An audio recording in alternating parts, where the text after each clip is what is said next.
This program features live coverage of an African safari and may include animal kills and carcasses. Viewer discretion is advised.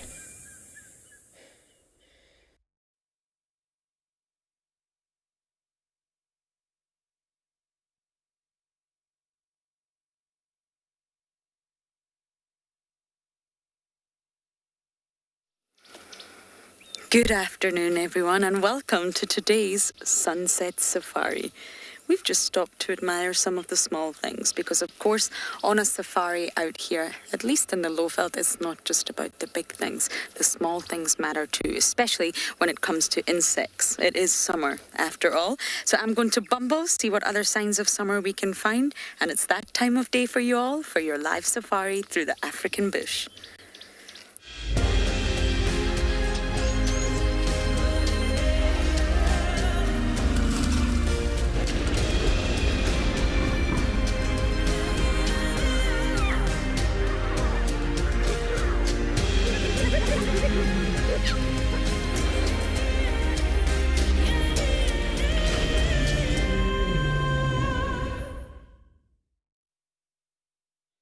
Welcome on board, everyone, at least to my vehicle in Djuma Private Game Reserve. But we will be coming to you live from Ngala, Pinda, Pridelands and Swallow today. So, of course, that's 6 different vehicles that you can hop on board and join the live safari on this incredibly hot day. My name is Lauren. I do have Simon on camera, and we did stop to admire the net-winged beetles, but I want to show you something first. When you're driving past the beetles, I often think they look like this. This is the pod, a 4-winged pod of the russet bush willow, a combretum. It looks like you're passing lots of little russet pods, but in fact, it's the net-winged beetles arrived for summer. Aposematic colouring that happens to look just like this.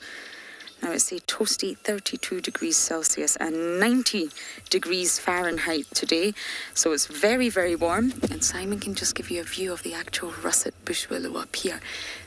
The pods are small, one of the smaller pods. You can actually make tea out of the pods. Not too unlike the South African rooibos. It's meant to be delicious, but I've never tried it. So on this live safari today, you must talk to us, and there's many different ways that you can do that. Hashtag Wild Earth on Twitter, @FC on the YouTube chat. If you're under 18, please send us an email. We want to hear from you. And the email address is kidquestions@wildearth.tv. And lastly, you can also head over to the Wild Earth website and submit your questions on the live safari page. So you choose whichever option works for you. I'm just going to jump out extremely quickly and show you what I mean about the resemblance to these pods, these very small 4-winged pods. I'm obviously not going to touch these net-winged beetles. They're everywhere, by the way. They're getting ready to mate, but you can see the similarity in the coloration and the size. So when you're driving by, you think you're looking at all these lovely little russet bush willow pods, but actually you're looking at net-winged beetles everywhere. You cannot miss them, and it's so wonderful. I'm a big fan of insects, and it's not easy to learn about insects. They've been very, very misunderstood for a long time now. When they were first classified, it was actually thought that insects did not have brains. They were brainless, automatic beings. But of course they're not. They do have brains. They do have a level of intelligence. They are as intelligent as they need to be. Okay, I've got my earpiece back in now after that little demonstration.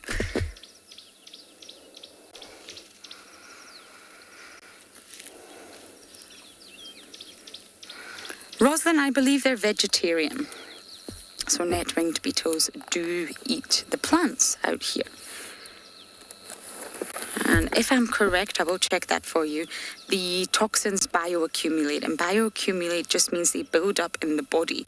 So essentially speaking, these organisms are not born poisonous.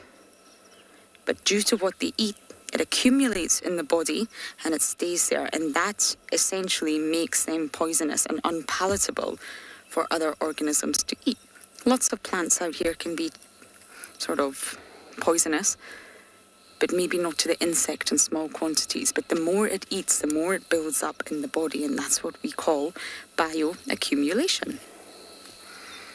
They're just fantastic. They're fantastic little organisms. It's easy to just drive past them and not pay them any attention. But I think we shall bumble. Waterholes are the place for us to start. I did hear a report that Mr. Mulwati was found this morning. Guess where? In the Mulwati. Isn't that great? That's like finding cheetahs on Cheetah Cut Line. Honestly, I just can't get over it. It's the small things in life that bring me much joy. So we're just going to have a search around. Be very, very careful in how we do so, because of course he's skittish. So just approach really, really slowly, and we're obviously not going to go into the Mulwati because it's waterlogged, but we can of course stay on the embankment and look down. So today my plans are waterholes and Mulwati. But for now, we're going to send you across to Andrew to say good afternoon.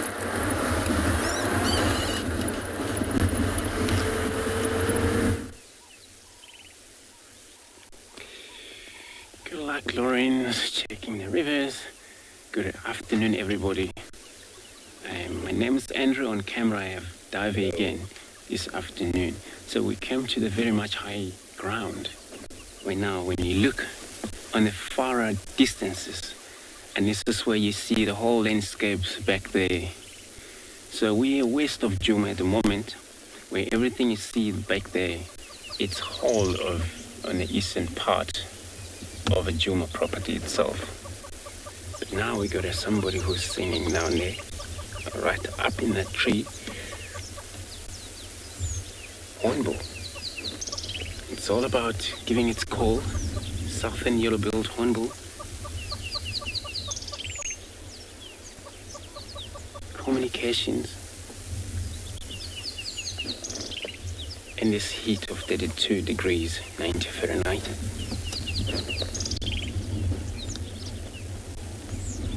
And our plan to come to this far high ground is to actually start to look for a wild dog specifically. And it's such a massive area. If they ever run around in this, and they could be far, but who knows? They'll probably delay, or they had to kill and lie down for a cool off before they can go again.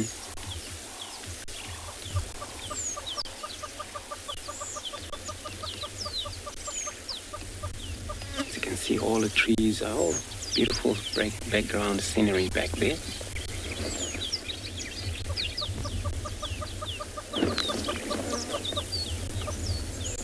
And all dry trees that take places, and everything just built up as naturally environmental ground.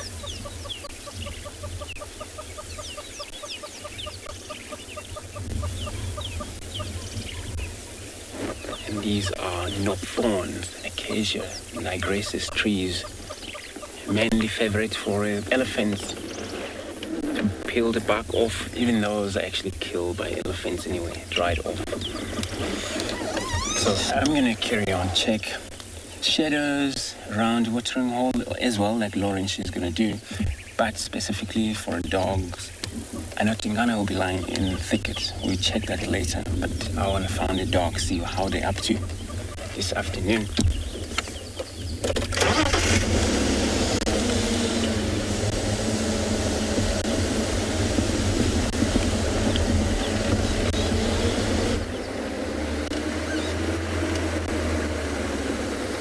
The weather itself is not too bad.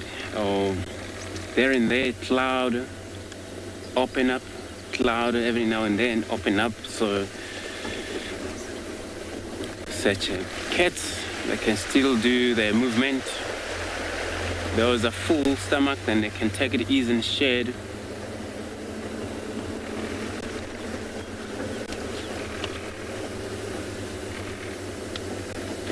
Alice, so there when we stop, I know it was that southern yellow-billed hornbill that was making that hawk, hawk, hawk, hawk sound. And then I know it was a few of it's a sticolous bird, a tiny little bird, was also calling in the background. But I'm going to stop here, also take a listen for another audio.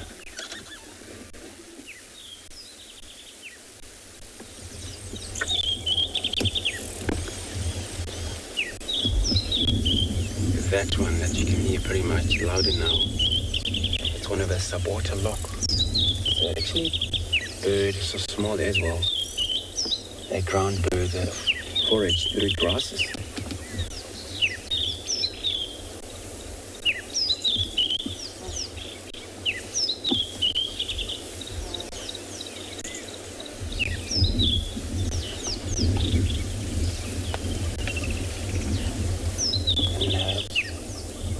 That soft and yellow-billed hornbill still calling up. Just probably for communication.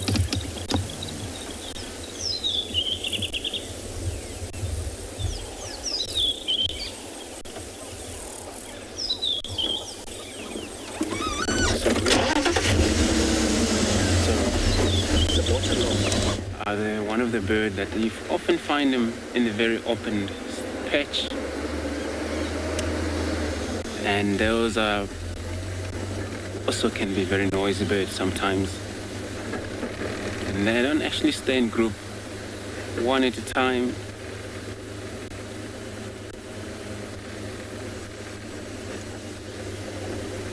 So Vernon, you're asking where do those birds nest? I'm not sure what you mean. I mean, hornbill nest in holes in trees. And then these subwater locks, they nest pretty much ground or top of very balanced grasses, and that's where they nest, but it can't be high above ground. So this grass is where it's very open. During the winter there's actually a little bit of a chopped off where, you know, cut to a medium level, and they will nest into those ones. If it's not in the ground permanently, then it's above the ground slightly.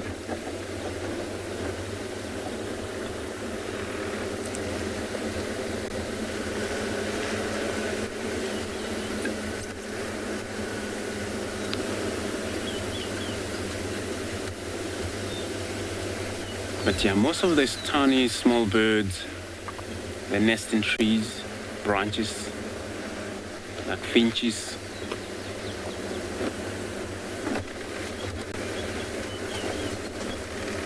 Those doves, they also nest in branches, tree branches. But their nest is very actually identical, where on top it's open. So all you see is egg in there. Those are the finches. They do pretty much like weavers, where they build, covered everything, they leave the entrance to get in and out.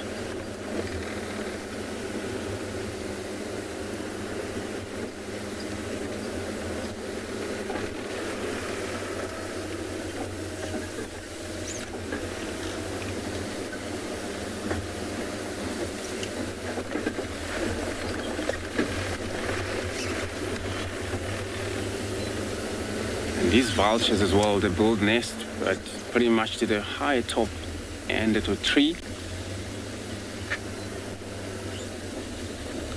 And these are butterfly eagle, also thick bottom fog of a tree.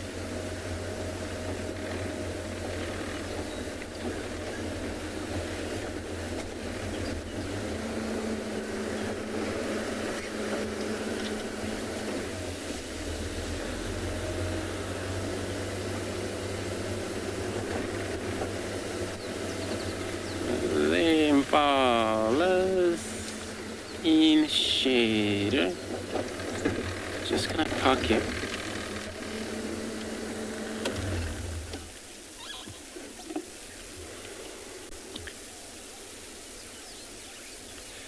So we got a now, it looks like a whole bachelor group of impalas over here in front of us. They're all males.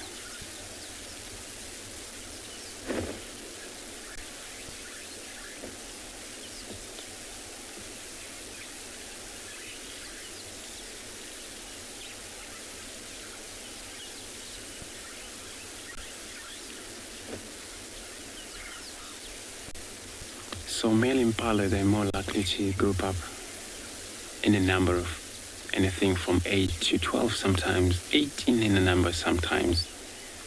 And it's better for them when they group up, as it's always better for their own survival. Now, they're actually medium.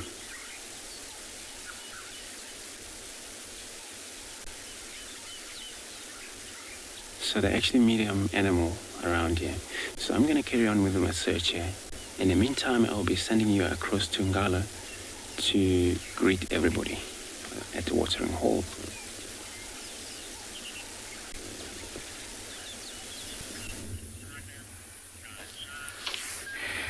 Good afternoon and welcome to and Beyond Ngala. We are currently at a waterhole looking at, well, we were looking at a hippo. He just went underwater. We decided to come to the waterhole this afternoon because it's very, very hot, so we thought we might find some animals here, but there's not much around here. I'm Marna, and with me behind the camera is BK. So at least the hippos are here. We've spotted 2 of them. I've been looking around to see if there are any interesting water birds. I've spotted a female knot-billed duck, a few Egyptian geese, and a 3-banded plover so far. We were hoping to see some elephants down here swimming, maybe drinking. But that did not happen. And this hippo is also very shy this afternoon.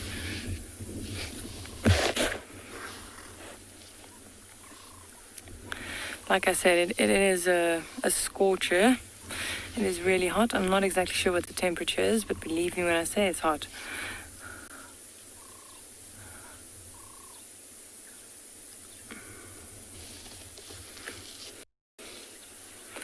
The hippos are lucky. They can hide in the cool water.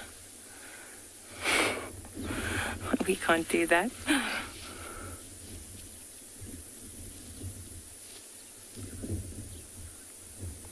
And this is a lovely waterhole to visit. There's usually quite a bit of activity here. One just needs to be patient. Hello.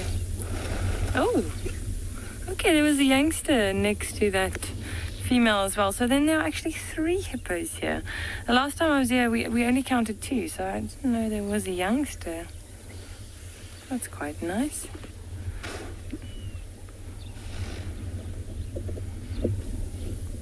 Watch when the heads come up. You'll see the one head's considerably smaller than the other one.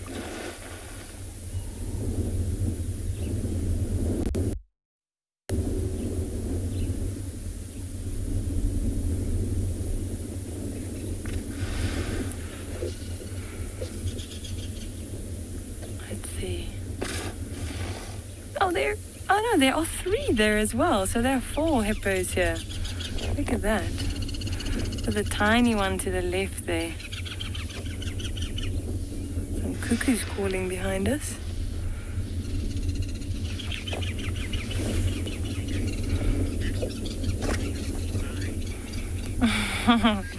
Megan's saying that hippo's giving us the eye. Yeah, we are parked quite close to the water, like almost on the water's edge. So every time they come up, they're watching us. It's quite a nice angle. So it seems like it's the bull that's a little bit further to the right here. He's quite big. You can see the distance between the ears. He's got a very big head. And normally what you'll find in these water sources, there would be one dominant bull and then a bunch of females with their youngsters. These bulls are very, very territorial and very protective over their females or their little pod or raft.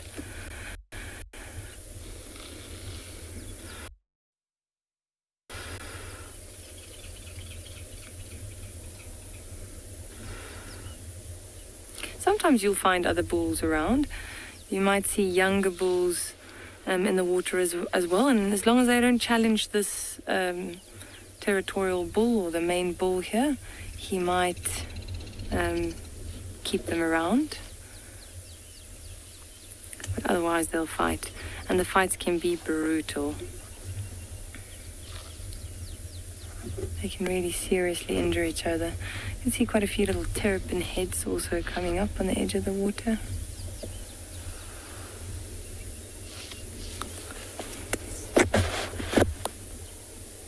Oh, that hippo's got a funny eye. His left eye. It looks like, I wonder if he's blind. It actually looks like he lost his eye. Interesting.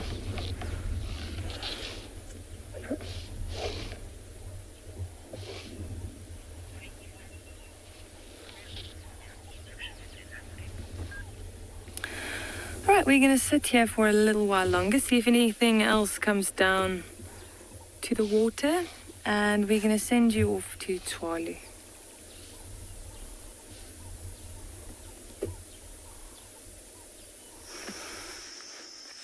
Oh, that's bad, eh? Good afternoon and welcome to Tswalu. It's a nice toasty 28 degrees, but I think they're lying. It feels like it's well over 30, which is about 83 degrees Fahrenheit. You're with me, Deirdre, and on camera at the back there, it's still Craig. I haven't thrown him off either. I know every now and again I try and throw a cameraman off, but luckily, Craig, you're still on with us. So, nice toasty afternoon. We're going to try and see if we can follow up on some cheetah, maybe some hyena. We see how we go. The rain seems to have been chased away, so we might be lucky, but there definitely are some thunderclouds building up for maybe late afternoon, the evening. Maybe we're in for a spectacular sunset again.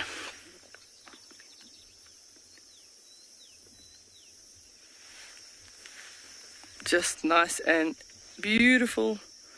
Look at those thunderclouds, those nice sort of cauliflower shapes, and they'll just continue to be building and building this afternoon until I'm sure we'll get some thunder and lightning out of them as well later.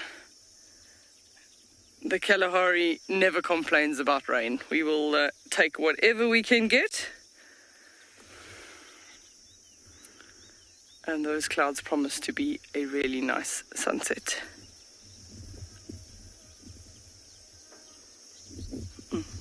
Wonder what, when you look at those clouds and you zoom in, you wonder what shapes they are. I can't see any animal creatures today.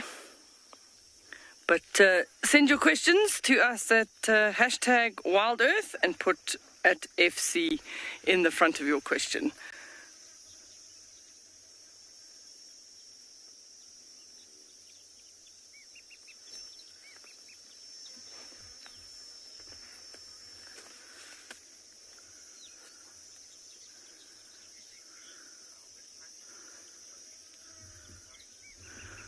And viewers can also send their questions to wildearth.tv, the website. You can direct the questions there as well. And any one of us across any one of the properties will be happy to answer your questions.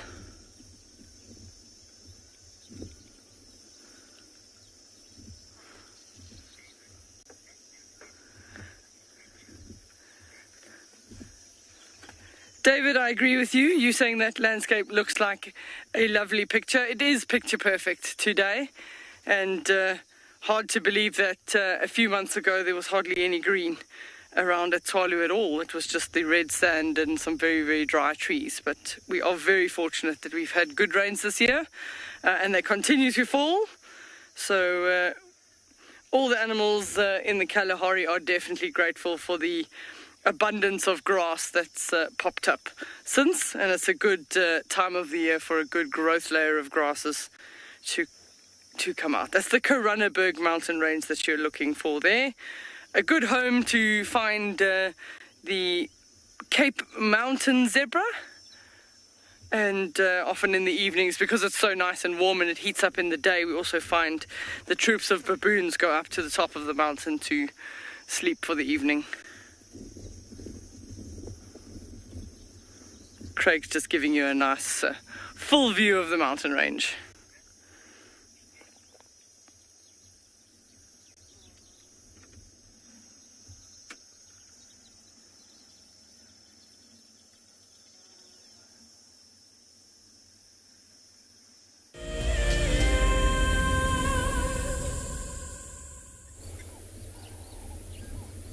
Is he talking to us?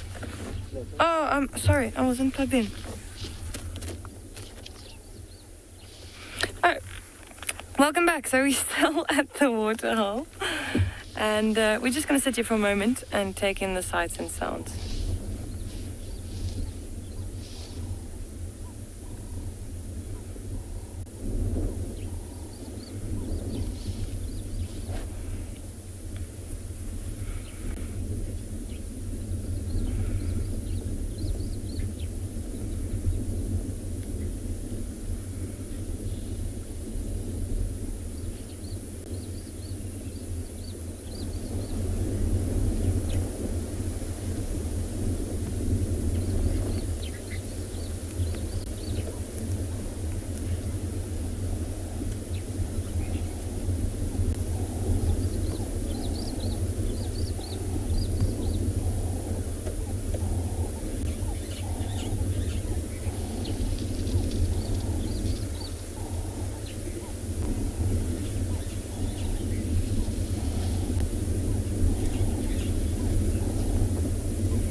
So a bunch of birds calling around us. I can hear some ring-necked doves in the background.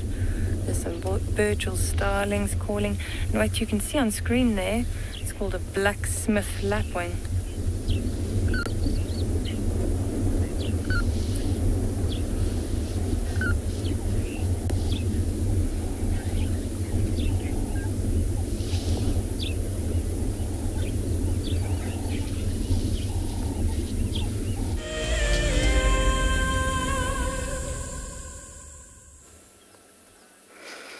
Finally managed to catch the battalier on the nest on Leadwood Road.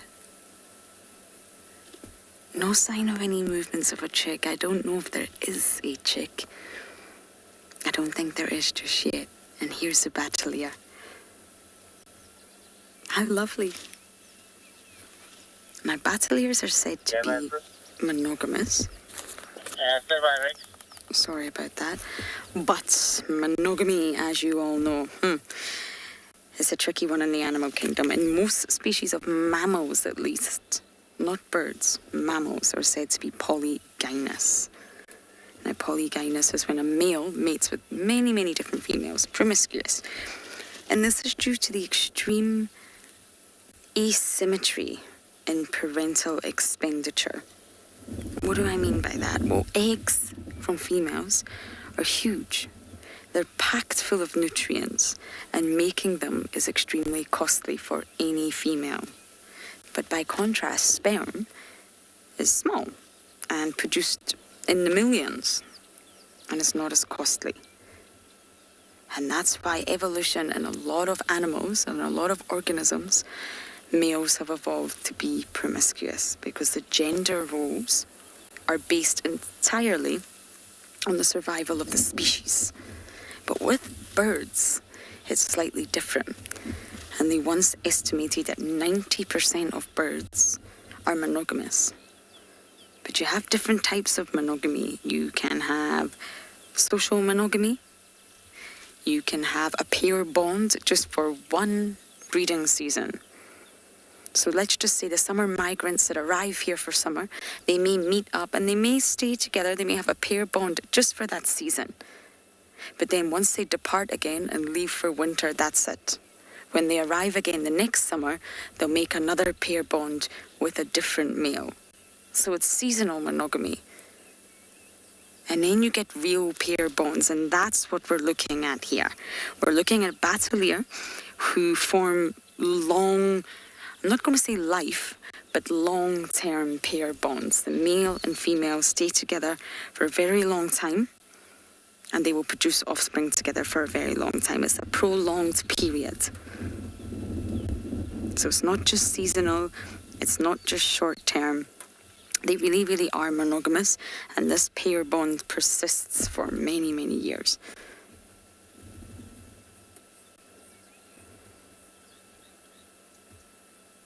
I think this might be the female that we're looking at, but it's rather tricky to tell because we can't see the wings.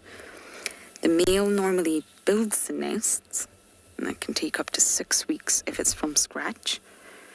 And the female normally does most of the sort of incubation. The male can incubate, but mostly it's the female. For a period of 55 days, that's almost 2 months. It's so lovely to see a battalier on a nest.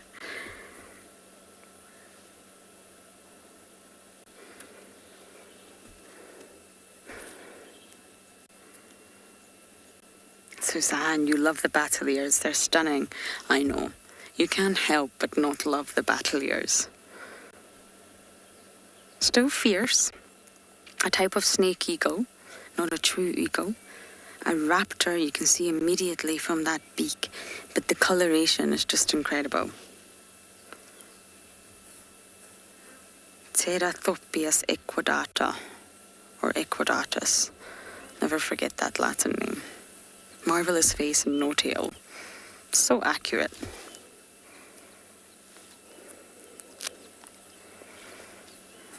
Johanna, you are 13 years old, and normally it's just one. On average, is one egg that the battaliers lay. So normally when you find a bird lays a small number of eggs, like 1 or 2, that means there's a high level of maternal care. Normally when they lay lots and lots of eggs, there's less, a sort of a decreased amount of maternal care. So just by the fact that they do lay one egg shows you there's a lot of investment here. There's a lot of caring for the young. There's a lot of feeding the young. And it takes the battaliers 8 years to get their adult plumage. The juveniles look very different from the adults. It's sweet. But they say normally around 7 weeks, the parental care from both male and female in battaliers, it drops significantly. So really what that means is that around the 7-week mark, the bird starts to become quite strong and almost independent.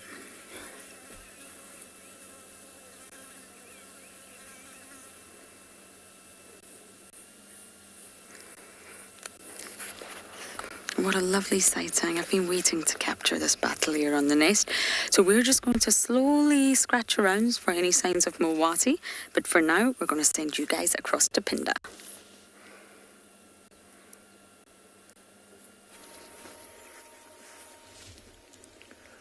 Welcome to and Beyond Pinda Private Game Reserve, where we have come across some giraffes while on our way to go look for some cheetah this afternoon. And we found these 2 youngish males. There's one in the back there as well, and they are just enjoying the shade and chewing the cud. It is a really, really hot and humid day today, but there is already a cool breeze that's picking up just like yesterday afternoon. And these 2 giraffes are really enjoying the shade. My name is Dewald, and behind the camera we've got Odie, and hopefully we are going to be finding those 5 sub-adult cheetahs that we are looking for and that we found yesterday. But for now, let's have a look at these 2 giraffes. They are just chewing away. You can see the one just moving his leg a little bit, just taking some of the weight off of the giraffe. Oh, off of the leg, sorry. This little open plain that we're standing at, there's not many animals we can see now, but when we arrived, there was some impalas. There you can see the impalas in the distance, and there was warthogs and the giraffe. So a lot of the animals enjoying these thickets that are around these open clearings, and we're coming into these open clearings to see if we can find those cheetahs. They apparently moved out of the thickets that we had them at yesterday afternoon, and they were coming kind of in this direction. And we are hoping that these giraffe will help us, or maybe other animals will help us to find these cheetahs. So if we see giraffes standing still and staring in the distance and not chewing the cud like this, then they might help us to find some of the predators. Look at how full those cheeks are while they are chewing the cud like this. Just trying to re-chew that all the leaves and trying to digest it as much as they can to get every single bit of nutrients out of the leaves that they feed on. You can see the one on the left hand side is just a little bit shorter, so probably a little bit younger than the one on the right. But all three of them, by the looks of things, look like they are young sub-adult males, which are not that dominant just yet.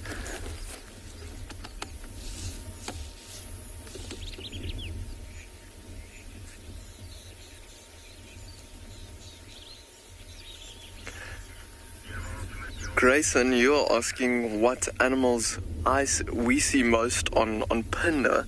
I think the most common antelope on Phinda is probably a nyala and impala, and they are probably the ones that we see the most. But when it comes to predators, the one that we see most often on Phinda is probably cheetah and lion, and hopefully we can find some of those cheetahs today, Grayson. These giraffes are actually giving us a bit of a roadblock.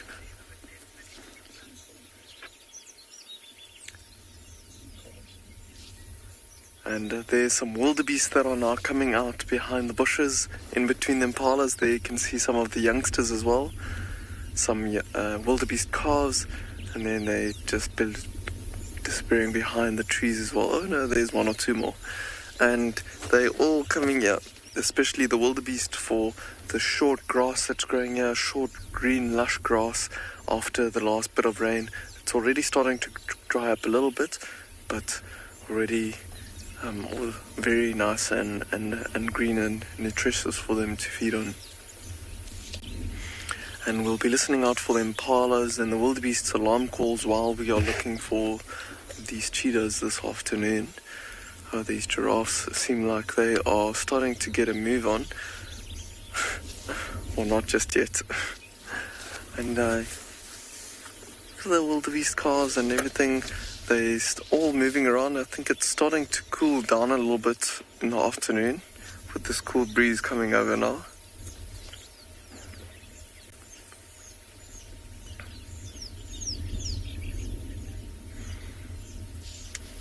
Suzanne, you're asking when giraffe were introduced into Phinda. So Phinda used to be old farmland that has been returned to the wild, and that is literally what Phinda means, is the return. So I'm not too sure exactly when giraffe were introduced, but I'm pretty sure they were some of the first animals that were reintroduced into the reserve, probably the early 90s or so. But some of the other general game species were actually always here, historically used to occur in this areas before people. So, but now we've got a very, very big and strong population. Look at this one giraffe coming a little bit closer, sniffing some of the twigs or so, actually giving his head a bit of a scratch.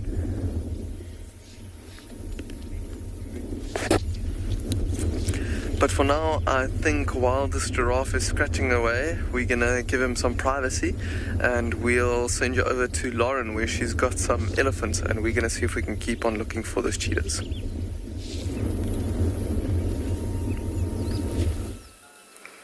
We've managed to find some elephants. And it's just so lovely to see them in the long grass, but the little calves, I've noticed, are also struggling. The grass is sometimes too tall for them. There's a very small one here, but now I can't see it. The very young ones that are approximately about under a year old, that fit nicely under Mom's tummy, will struggle in this grass.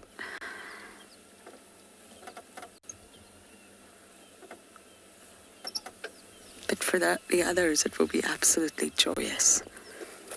Food everywhere.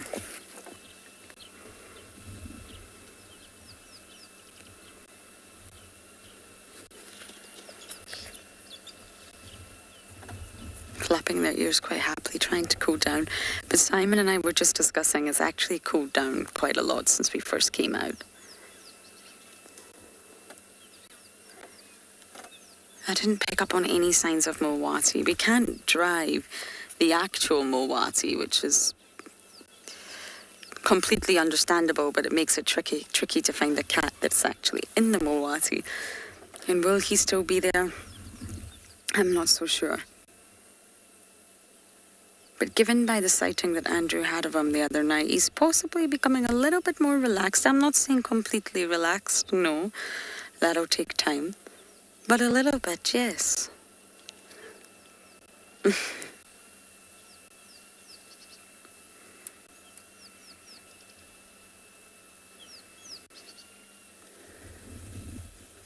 long grass also means that the mothers have to keep their young very, very close. Anything could stalk up and stay very hidden in this long grass.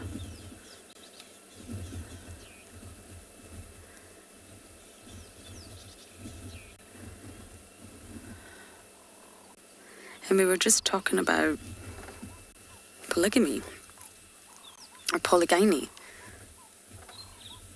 And it's exactly the same for elephants. The maternal care from the mother is very large. Long gestation period, long sort of lactation period, long rearing period before they will have another baby. But for the males, they will mate with many, many different females. Okay, so we're going to continue bumbling, see what else we can find. But for now, let's go over to Andrew.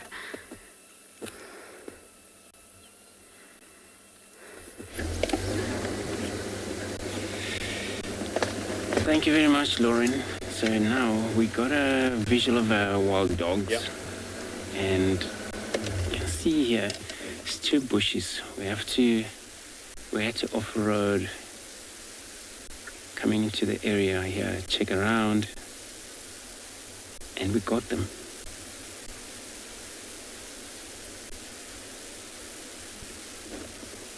They're probably all over around these tall grasses. But this is what they prefer for now, because for the cool off.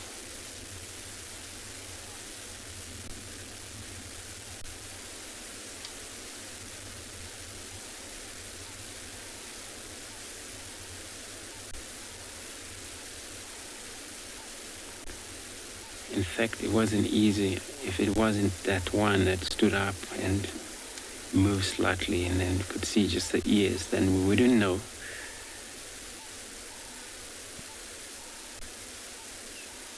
That they're around.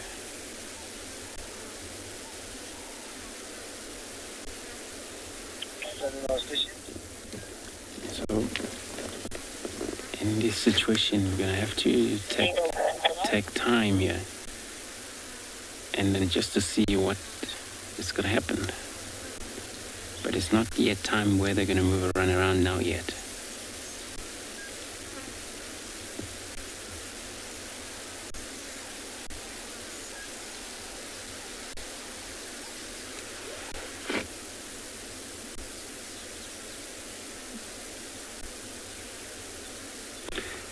That life, you want to know if dogs are active day or more in a day or than in the evening.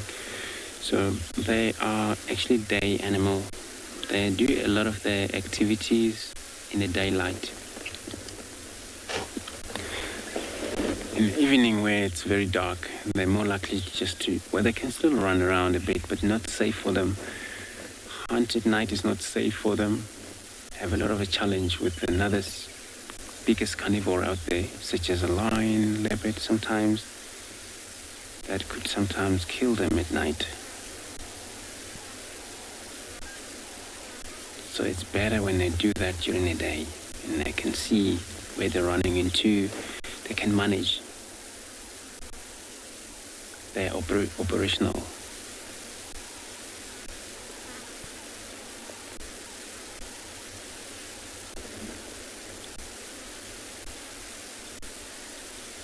Now it's just dead quietly over here.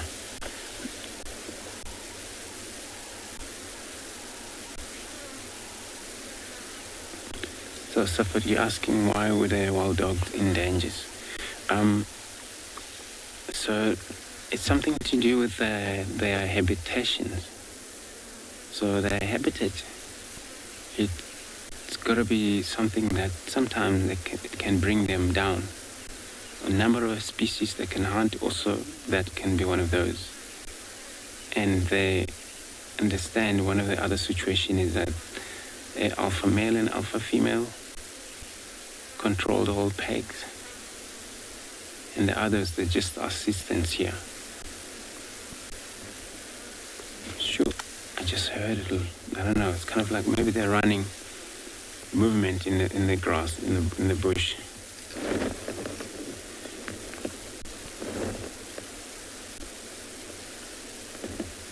But it's so harder to see, you know.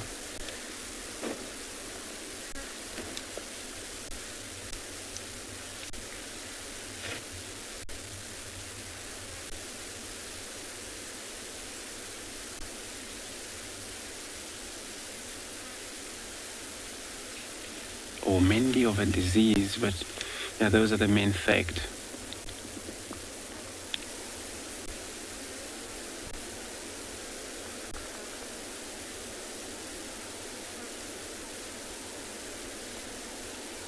And also, there is a little bit of a movement there. It smells a little bit here, so it's a lot of flies also.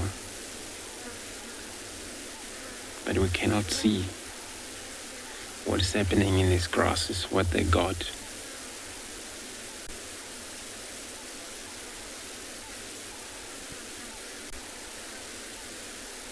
But it's not the physical smell, because they also smell, but it's not that I can smell right now. It looks like it's a carcasses.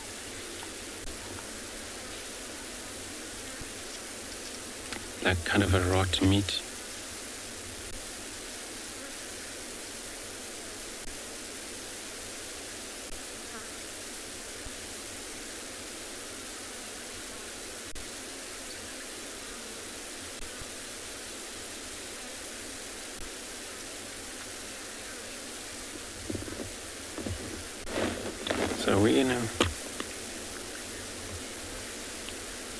So I'm gonna try see if we can stick around. Hopefully they come out for us, or we're gonna see what they're gonna do here. Gonna be sending you across to Pinda.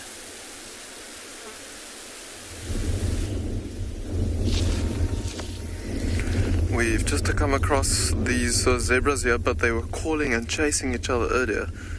Let's see what happens. Seems like one of them is moving a little bit away now. It is looks like the stallion in the back there. They were calling and chasing each other earlier and kicking towards each other, but they've stopped now, it seems. Stopping and looking over the open plain as well.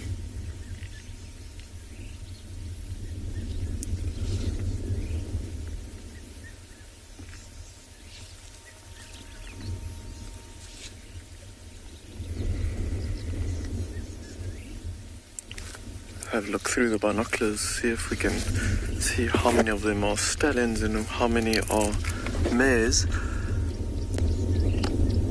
Looks like one stallion on the far left hand side, and what looks like all of the rest might be mares.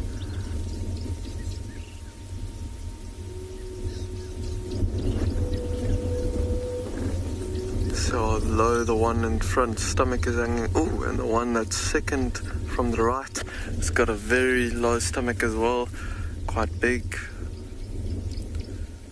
possibly nice and pregnant.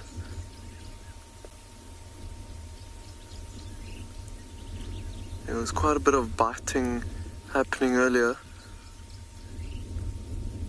Bit of excitement between them. But see how they're all listening towards the right hand side.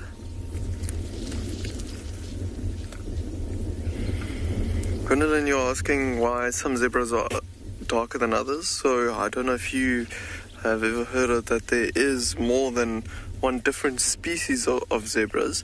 Actually quite a few.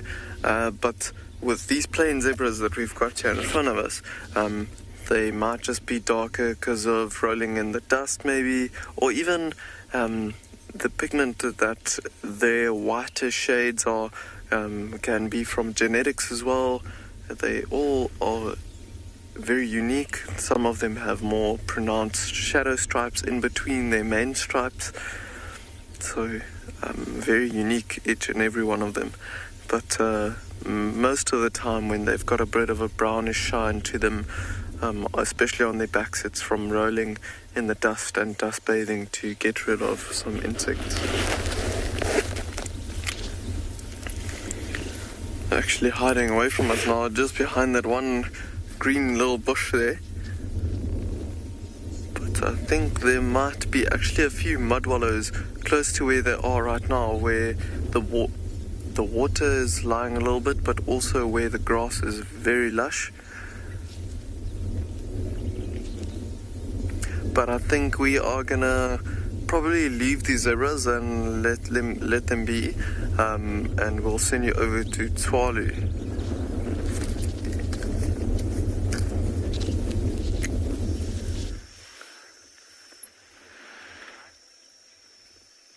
So, welcome back to Tswalu. We've got, we had.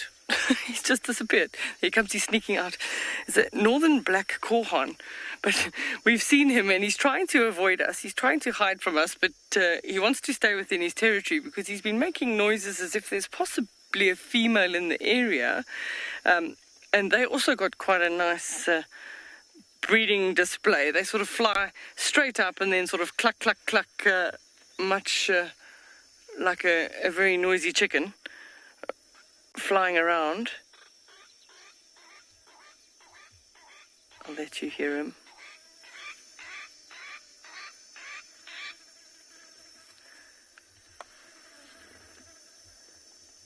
So this is the male northern black Corhon. You see by the black on the feathers, and then sort of like white ear covered. The female's completely sort of brown and well camouflaged, but we did laugh at him because he's been trying to avoid us. But fortunately he's in a nice open clearing, so he can't hide from us too easily. I was hoping that he'd go up. No, there he goes. We're going to lose visual of him now behind that bush.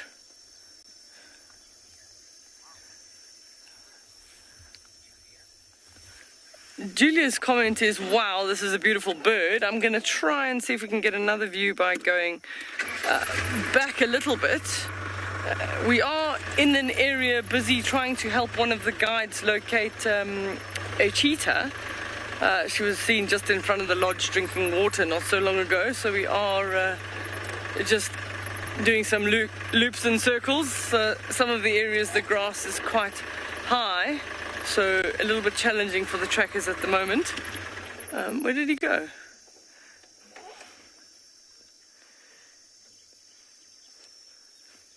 Ian is asking, what is this bird related to? So it's the Corhons and the bustards. They all sort of fit in the same group. So not sort of the pheasant family, but they're the Corhons and the bustards fit in the same group. So he would be eating insects. He'd be eating sort of some plant material. He'd also eat some seeds. But his prime focus at the moment is trying to charm a lady that he's seen somewhere around. Huh? Yeah, I've got him still. Yeah, I see you. He is still there. He's just moving ever so quiet. I mean, beautiful red beak. You can actually see that gula flutter. His throat is moving. That's not for calling, that's generally for the heat. It's incredibly hot at the moment. And that's one of the ways that by birds panting allow them to control their temperature. Such a small bird and such a big noise.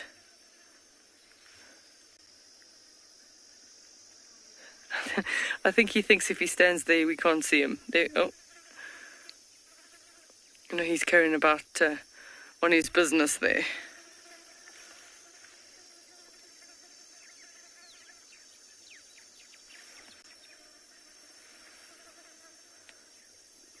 So for birds out in these open areas to have some kind of a bright coloration, there's always a risk. There's a risk that a predator can easily see them.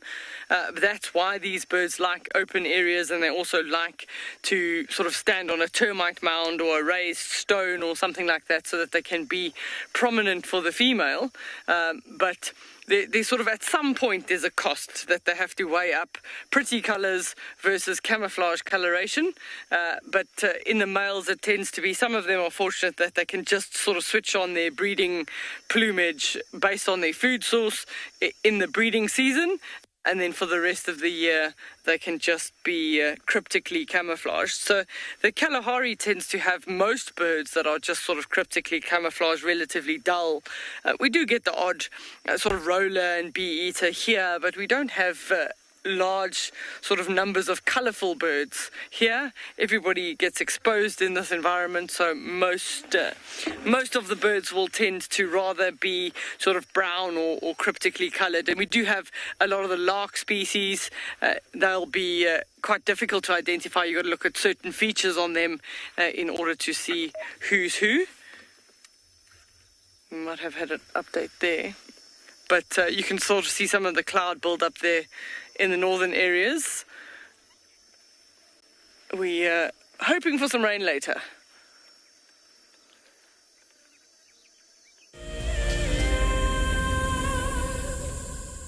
The new year has arrived, and with it comes all kinds of other new beginnings. From hyena cubs to meerkat pups, the bush is full of new life. If you want to find out more, then sign up to be an explorer and join our New Beginnings Fireside Chat. Tristan and Steve will be looking at what's new here in the wilderness as we enter 2021. Join them on the 17th of January, straight after the Sunset Safari. My name is Lauren, and I'm currently working in Djuma Private Game Reserve here in South Africa. I love answering your questions during the live safaris. It's my favorite part. It feels like you're on the vehicle with me, and I'm able to teach you exactly what you want to know. If you want to ask a question on Wild Earth, then you need to register on our website. Once registered, you must go to the live safari page and ask your question below the live feed. For the month of January 2021, we are offering a chance to win a unique Wild Earth expedition to the magnificent Tswalu Kalahari. From the ancient Kortai's Koranenberg Mountains to the southern Kalahari's red sand dunes, Tswalu offers what travelers crave most: space and time. The winner will explore this landscape in a vehicle, on foot, or on horseback, with a chance to go behind the scenes with Wild Earth and of course meet the meerkats. The prize includes a 3-night stay for you and a friend at the luxury Motse Lodge, including flights from either Johannesburg or Cape Town. Open to all Wild Earth explorers who have signed up before the end of January 2021. Terms and conditions apply.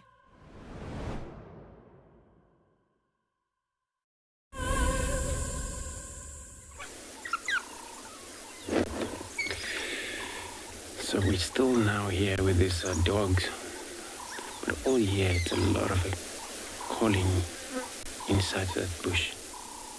Even though we have, it looks like 2 of them that are moving slightly in that little perch.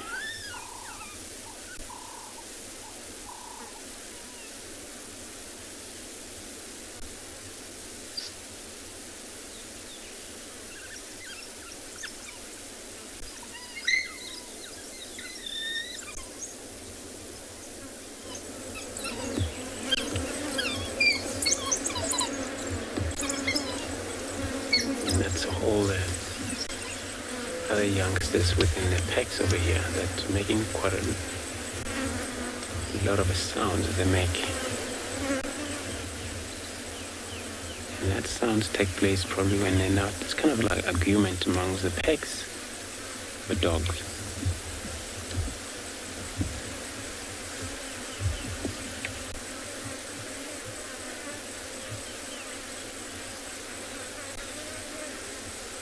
So watching them, through these fields, very tall grasses, these grasses like bushveld buffalo grasses can be 1.3 meters tall. So, and they're very tall grasses.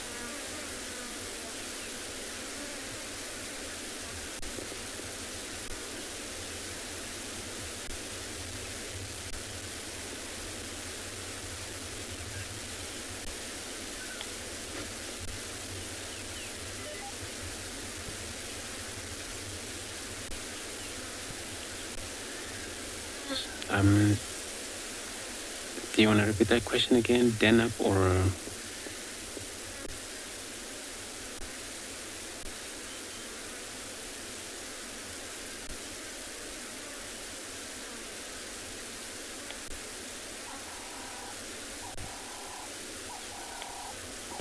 So I came asking if they actually den up or they're only the young one. So the den only occur when they're all younger age.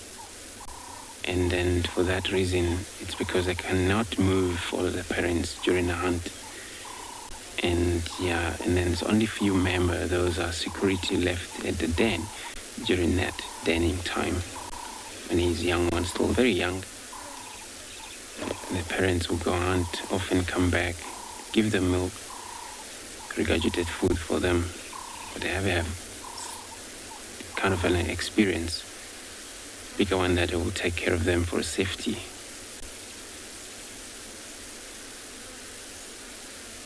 And the whole member of a den, the whole member of a clan, the packs over here, they will be visiting the very same den every time they're around. But only these young ones actually fit into the hole to sleep on overnight. And many of them will be just posing outside whenever they're around.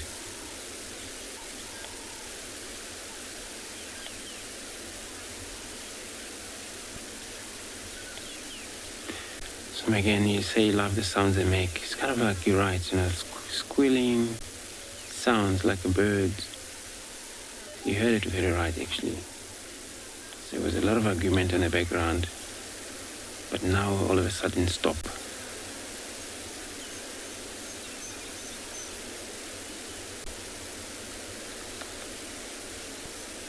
But they make few calls when they're not happy among themselves, and a young one begging for a parent to gradually throw out the meat from their mouth, and they can do that.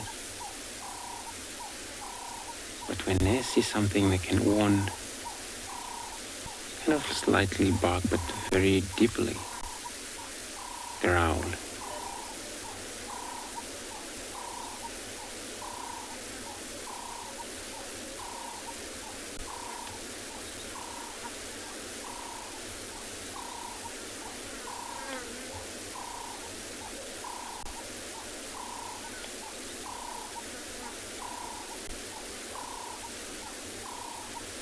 So for now, they've chosen a spot.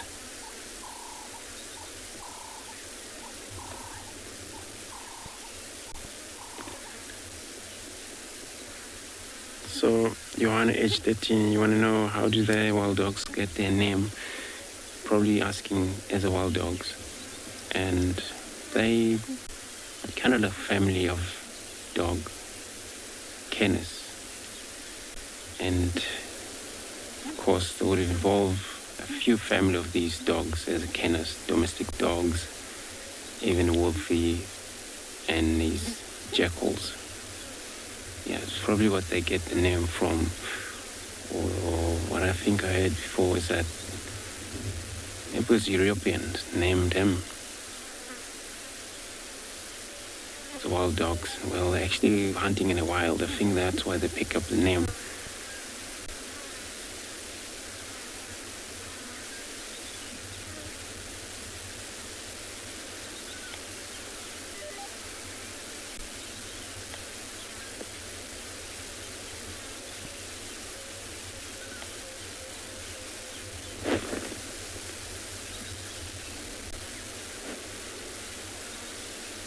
So I'm gonna be stationary here and to see if these dogs will ever, because now it's getting slightly cooler, I'm gonna be sending you across to Lauren at the dam.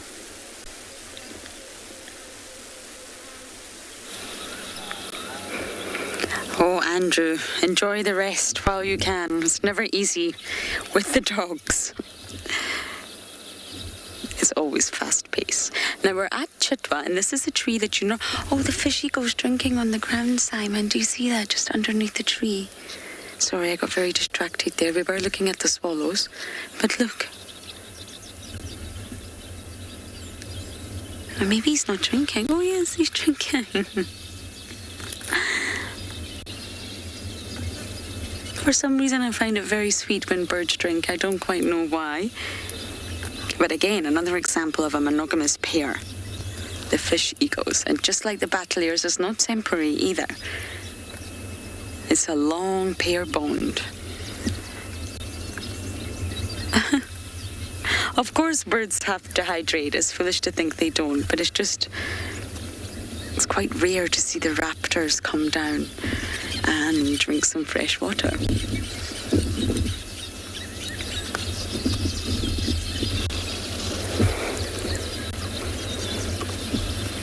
Now, just yesterday we had the most magnificent sighting, one of the most incredible things I've ever seen, actually, of the martial eagle, who was definitely not a full adult. I think he was an immature martial eagle, fighting with the fish eagle mid-air. Now, it didn't come to sort of physical contact level, but they were both displaying and not happy with one another's presence in their airspace. It was just incredible to witness. And I wonder if it was the fish eagles being territorial. This is very much their territory here, both the male and the female, Chitwa Dam. And I wonder if they were just not happy with the presence of the young martial eagle.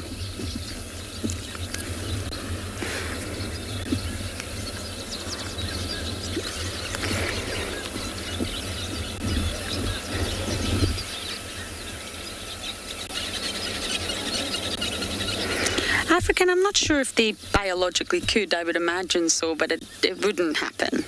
Species are not equipped to interbreed, even though biologically they can. It wouldn't make sense if every single species that were remotely similar interbred. So you do get examples of jaguars and leopards being forced into doing that in captivity, but for the fish eagle, that's not going to be something that really, really happens. But biologically, I'm guessing it is possible. It would completely threaten any species' genetic integrity if they were to interbreed with a different species. And geographically, would they ever meet? I don't think so. But biologically, it is possible. Humans have forced all sorts of interbreeding among different species that are similar. And the results are never good. Most of the time, the offspring are infertile or sterile. And I guess that's nature's way to prevent them from having their own offspring and continuing on that lineage.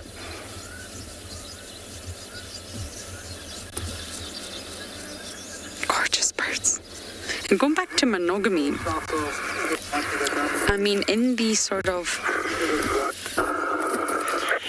Sorry, everyone, that's my radio. Just... Oh, look at the lapwing in the background. Yes, until about the 1990s, the consensus among scientists, ornithologists, was basically that they were monogamous, and the paternity of the eggs was the sort of monogamous partner. And really, the shocking news only really recently came out that chicks in the nest that they were studying, I can't remember the species, I'm afraid, were not fathered by the social mate. So the actual male that was working hard to do all the feeding and all the rearing and looking after the female as well as the chicks was not the father. He was working for someone else's offspring. And it was normally a male in a nearby territory, not too far away, that fathered all the offspring. So this is when they concluded that a lot of monogamous birds, just like your fish eagle here, have extra pair copulations. And it was a complete shock because these copulations are very rarely seen. So how is it happening? How is it that the male and female that have partnered together, the father is not the one that, well, the male, is not the father of the offspring? And at one point, it was an exception, not the rule. They thought, oh, maybe it's just an exception in some species and some circumstances. But now, within birds, it's actually said to be the rule rather than the exception. And that's how you have social monogamy. And then you have genetic monogamy. So within birds, it gets very, very complicated. So most birds are socially monogamous. They'll stay with their partner, but not genetically monogamous. And that's where the difference arises. And it's easy to see why a male bird would do this. When you're trying to ask the question, why? Why would a male bird do this? Easy. He just needs to take a moment from his busy day and quickly copulate with the female. And it's easy for him. He's spreading his bloodline. He's continuing to copulate. But why would the female do that? And that's not fully understood. She's got her social partner, the one that's going to feed and rear and raise. So why would the female seek extra pair copulations? And it's something that's still not fully understood. It has to be to do with fitness where she sees another male more viable for her offspring. It's still not fully understood why they engage in such activity.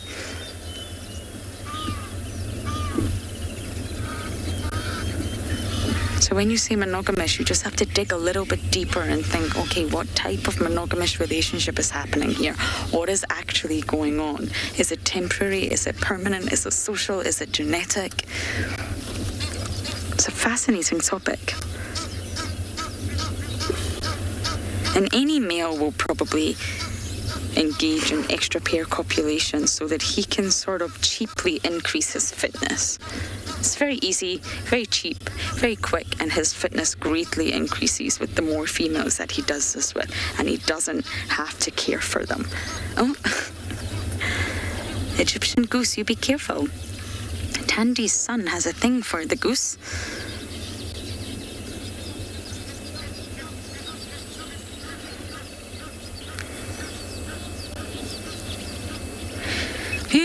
The fish eagle is not the biggest eagle in the Lowveld. The martial eagle is normally the biggest one that we find out here. And we actually got really lucky with the martial eagle yesterday. Very lucky. That's the sort of largest that we get out here. The fish eagles are large, but they're definitely not the same size as a martial eagle. And we regularly sort of refer to the big five, the little five, and all these terminologies that we use. But you can actually get the big three out here. And that's the martial, the Verreaux's eagle, and the African crowned eagle. But out of the big three here, in this area of the Lowveld, the Nasabi Sands, we only see the martial eagle. And the martials are big. When you see them, you think, wow, yes, you guys are big.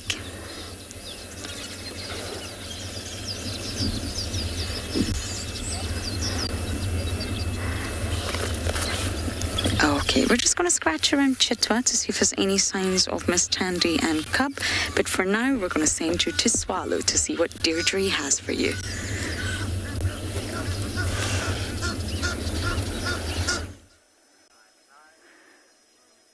And what is that? He's got his head stuck in the grass. Wait till he lifts his head in a second and you will see you can do it. The suspense. Some of you can keep guessing. And there we go. A beautiful sable bull. He's too busy feeding now. He's been standing in the shade for the last couple of minutes, just literally standing, walking in a circle, just feeding in that one shady spot underneath that tree. And Darby and I in the sweltering heat have been staying, not Darby, sorry, Craig. Craig and I have been standing in the sun, waiting for him to be on air, but there you can see him. He's busy chewing his grass. So they prefer sort of medium height grasses.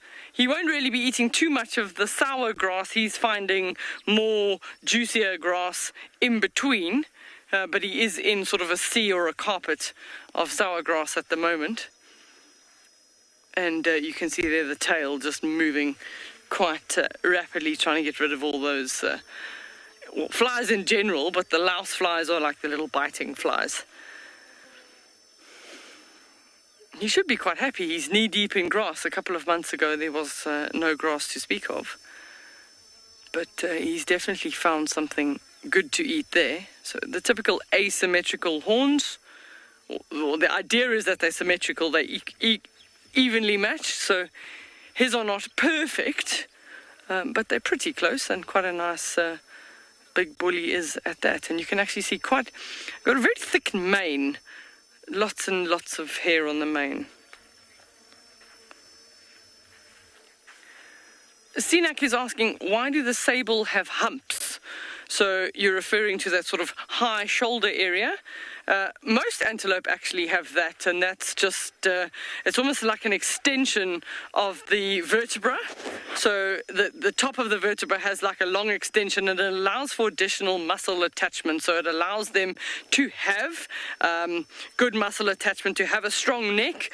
For sable, it would be to hold up those nice horns, which will be quite heavy. The same as a kudu, they also have that hump, and that allows them sort of a large... Oh, there we go. Oh, well, so clearly bedtime. And they have that hump in order to have good muscle attachment. So also if they're fighting, that'll give them some good strength. So have a look at a couple of the other antelope that you see. They all have some form of a hump there. You can see how, oh, shame his ears are working overtime. Those flies are really bothering him. But I mean... yeah, if the grass was any higher, we wouldn't even see him at all. He's literally just disappeared. So he's decided that he's going to take a bit of a... he's having a drinks break.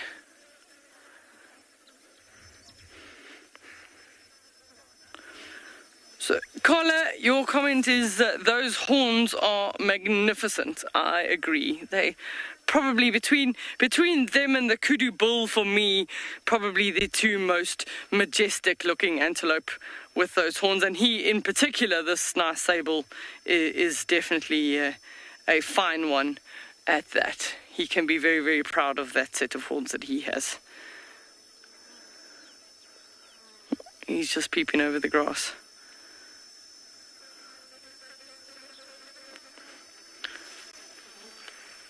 So we've moved, there's no update on that female cheetah. She seems to have disappeared literally in the sour grass. And if you look at that sable, and that's a full antelope, well over 200 kilos, and you saw how big he was standing, you can imagine a female cheetah with two cubs lying down in that sour grass also would totally disappear. So the trackers are trying really, really hard at this stage to relocate her, but very, very challenging. When you're trying to track in these conditions, there's not much soil to actually leave tracks behind for them to follow. So we're going to head on further out into the plains, so you can drive with us. We did see a little bit of general plains game out ahead, so we're going to go and see. We did see some gemsbok and some wildebeest up ahead. We're going to send you to something else that's sleeping. I believe Andrew's got something to show you.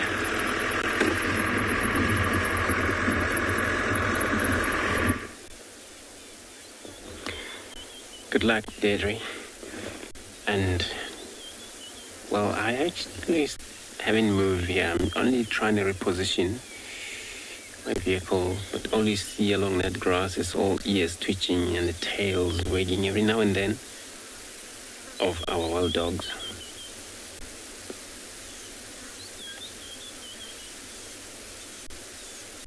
At least we can have a little bit of better visual of them than it was before.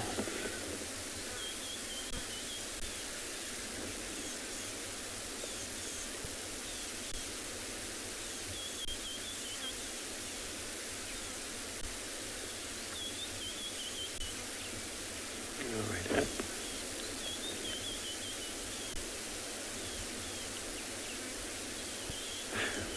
Mark, so asking how many puppies are there. So I'm not sure. Last was about,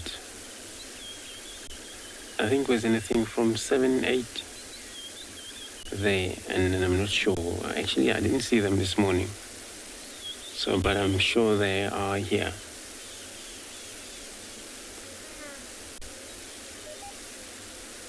But I only assume this is actually the Pungwe packs.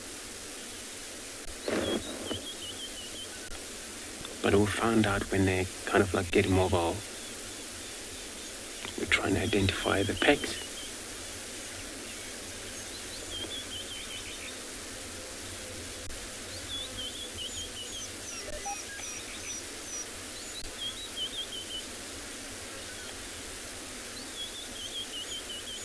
They have big ears for helping to hear properly.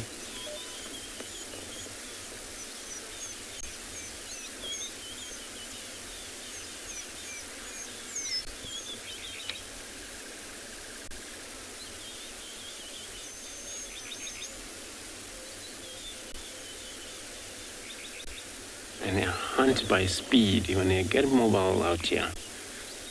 I'm trying to think now if they have to cross that little drainage line system which is on the northern side of us. We're going to have to make our way back that way. So, and they're fast when they started to move. That's what you can see on the other side there.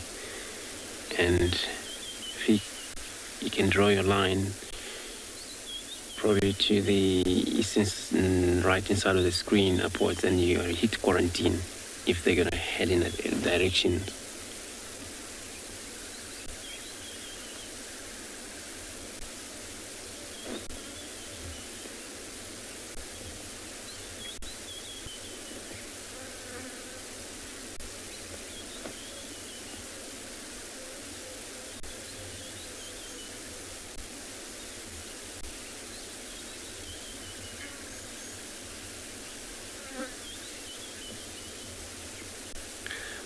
So Caroline asking if these long grasses make so much difficult for them to hunt. Not at all, not at all. It's actually a good way of them to stalk closer and closer to the prey, even though they hunt in groups. But it's always important that they have to aim their target, which is maybe anything from 100 meters, 120 meters, and they chase from there. So yeah, it helps them to ambush a little bit, these tall grasses. But they rather, run around in a slightly very open.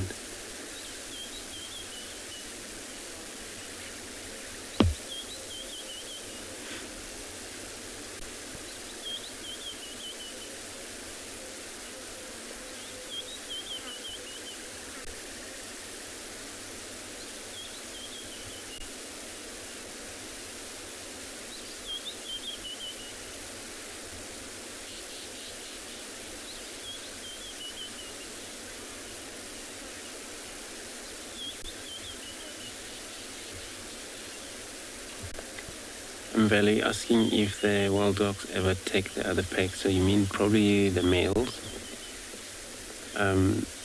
If that can happen, if there's a lot of males that have been probably cut in between, probably when the packs get overpopulated. You're talking about maybe 35, probably in a number there. got a nomadic male, they'll probably run around, look for their own. But that's very rare. If that ever happened, then yes, they will probably try and take over. But taking over the other packs, we always know that these animals, there's a system there. So the whole male won't take over the packs due to the system that is happening within the packs, where there is a two pair that they have to dominate or breed within the dogs, which are alpha male and alpha females. So for them to join the other packs wouldn't be a problem. Or one of them feel like you want to take over the dominate. But that's going to be a little harder then, which is easy for them to approach the different packs and they get accepted, carry on with them. But that's actually not a common thing.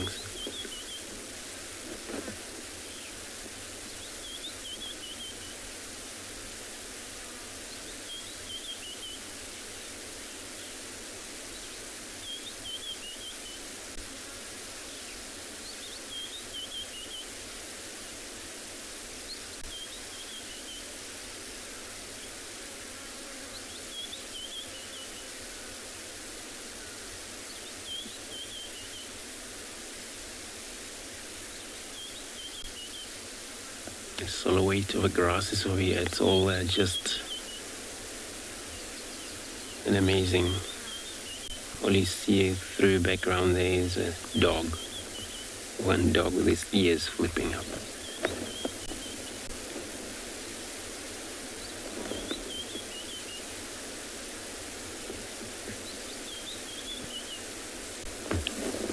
So I'm going to take another look here.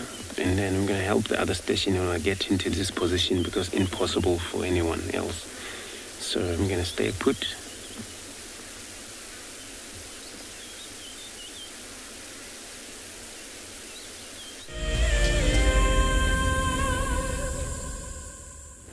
Team Wendy has decided to venture into Torchwood, the property to the east of ours. And sometimes I just can't believe how lush it is. It's incredibly dense. If you look on either side of us, you'll be able to see we can't really see much. I mean, other than looking for tracks on the ground, you're surrounded by vegetation. I want to say this is the thickest I've ever seen in the bush, but then humans have a tendency to forget what the year was like before. It was also very lush last year as well. But the vegetation that we can see right now on either side is actually building upon last year's lushness, if that makes sense. So I feel like it's even thicker. And it's just gorgeous. It's teeming with life. Birds everywhere, insects everywhere, and of course, we're hoping to get lucky with leopards. Tandy's son apparently left Chitwa and headed north into Torchwood, which is exactly why we're here. We will do our very, very best to try and scratch around for him. But if he's not walked along the road, it's going to be very, very difficult to try and pinpoint exactly where he is. We look for tracks, of course, which is why we more often than not hang out over our door like this and try not to fall out. And we're looking for signs that the animal has walked this way. And then at least that's your starting point. And then you've got to try and piece everything else together to know exactly where the animal has wings. Sometimes you get lucky, like this morning with Hukamuri, and sometimes you don't. But you've got to try. You've got to use your ears, your eyes, and your sense of smell. Believe it or not, your sense of smell can help you find more often than not.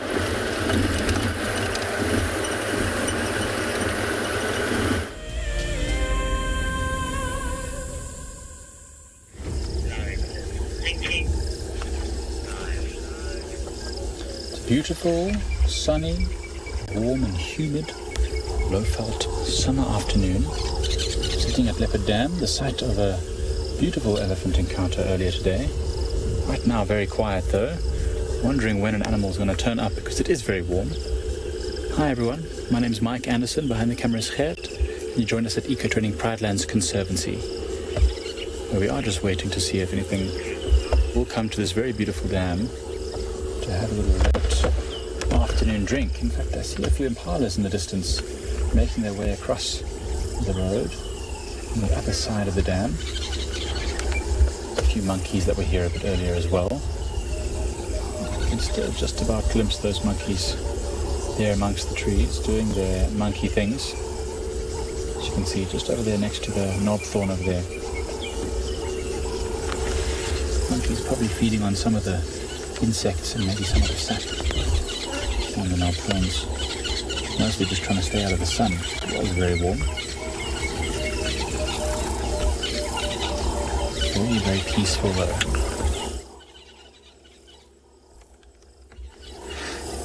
Just a lovely calm afternoon. You can see there's a bit of a breeze. There's a few ripples in the water. Not much else. There was a leopard sighted a bit earlier today. Quite far to our east. That's to the left of the picture. Probably the same leopard that had that carcass from a couple of days ago. Since finished the carcass. It's just moving around the area, but it's quite unrelaxed, so we haven't yet gotten a glimpse of it. Someone else saw it a bit earlier today. We tried to go there to have a look ourselves, but it seems to not want to be found just yet. Kind of hoping it might come to the dam. A little late afternoon sip, although there is a lot of small mud wallows and water holes around, which probably rather drink at, where it can stay in the thickets.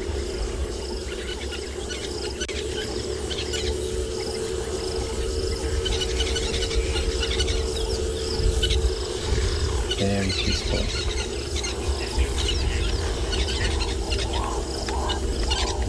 We are going to wait here patiently. Hopefully some elephants will turn up just now, but in the meantime we'll send you over to some wild dogs with Andrew.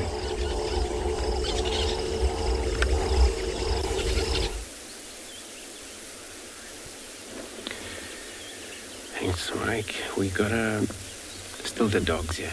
It's so nice about them because sometimes every now and then they're popping their heads up just to make sure everything's okay around them. They're in thicket position.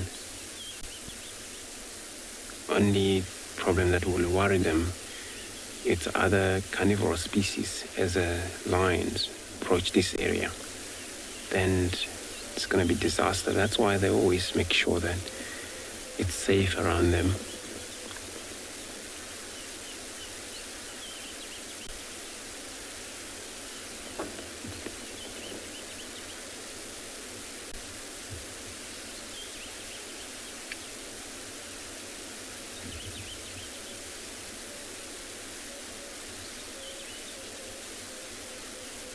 Probably went off for a poop, defecation. It's going to return back to the spot after that.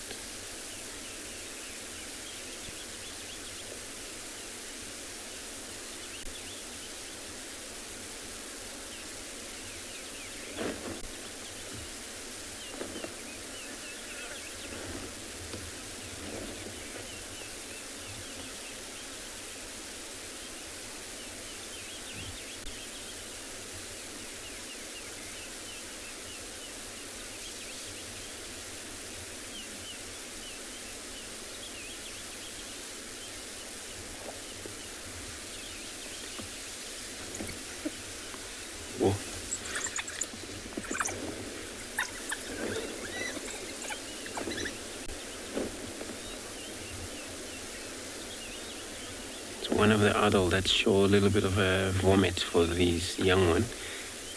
So all of them just ran to the one parent.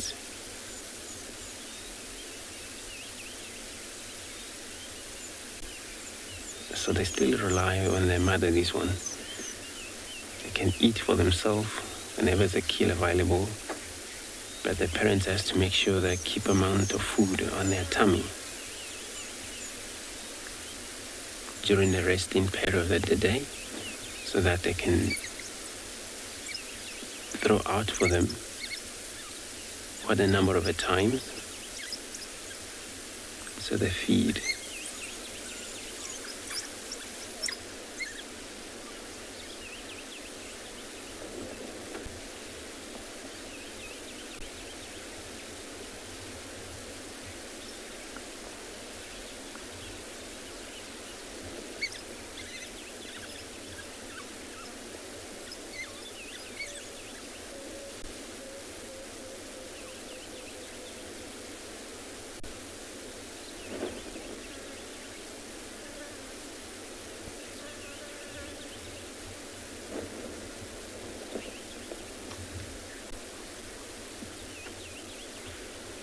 So we're gonna keep watching these guys.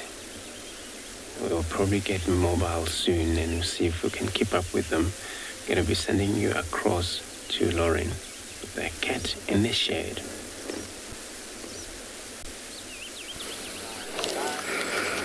Now, our search in Torchwood did not bring spots, but we found a lone lioness. She's not been called in. I don't think anyone knows she's here. And I don't know who she is. I can tell you what she's doing, though. Look at what she's looking at. Simon will give you the most beautiful shots. A herd of impala that don't appear to know she's there, from what I can gather. I don't know. Now, I'm speculating, everyone, if this is the same lioness that was possibly on Chitwa. Lone lioness, doesn't appear to be with the pride, and it was called in as one of the Talamatis, blue eyes, and she wasn't looking very well. Now, I tried to get more information. I'm always hesitant to say until I can confirm, or I see a photo, or one of the team sees the photo. But sadly, we didn't see any images, and she's put her head down. So I'm not sure if it was the blue-eyed Talamati. That was just a speculation. I don't know if she's just resting or starting to stalk. I actually can't believe we're getting signal here. It is so wonderful. We're at Torchwood Dam. I don't know if we've ever gone live here before. Why don't we show you what Torchwood Dam looks like? I don't understand signal, and I don't want to. I just know that we have it. It's a lovely little dam, and we had the dogs here the other day. Let me just get my binos out and see if she just has gone flat. I can't see her. Because what I'm thinking about doing, if our signal holds up, is just going to the other side so we can get a look at her face. Who is she? The Torchwood Pride have been found at the very, very sort of eastern side that borders the KNP boundary, which is the Kruger National Park boundary. I don't know who she is.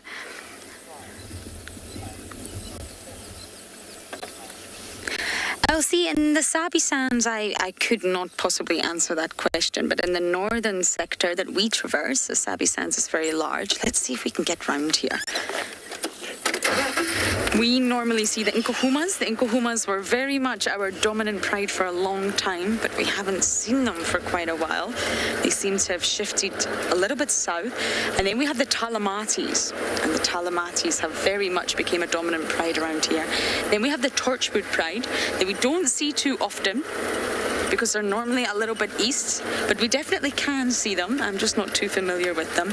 And then we used to sometimes see the Sticks. The Sticks were definitely one of the dominant prides around here, but then they went a bit nomadic. They lost their oldest lioness, they went slightly nomadic, and they didn't appear to have a territory. So those are the four main prides that you will definitely see, at least with Wild Earth. So I'm going to try and get a better view for you all, but for now, let's go across to Swallow.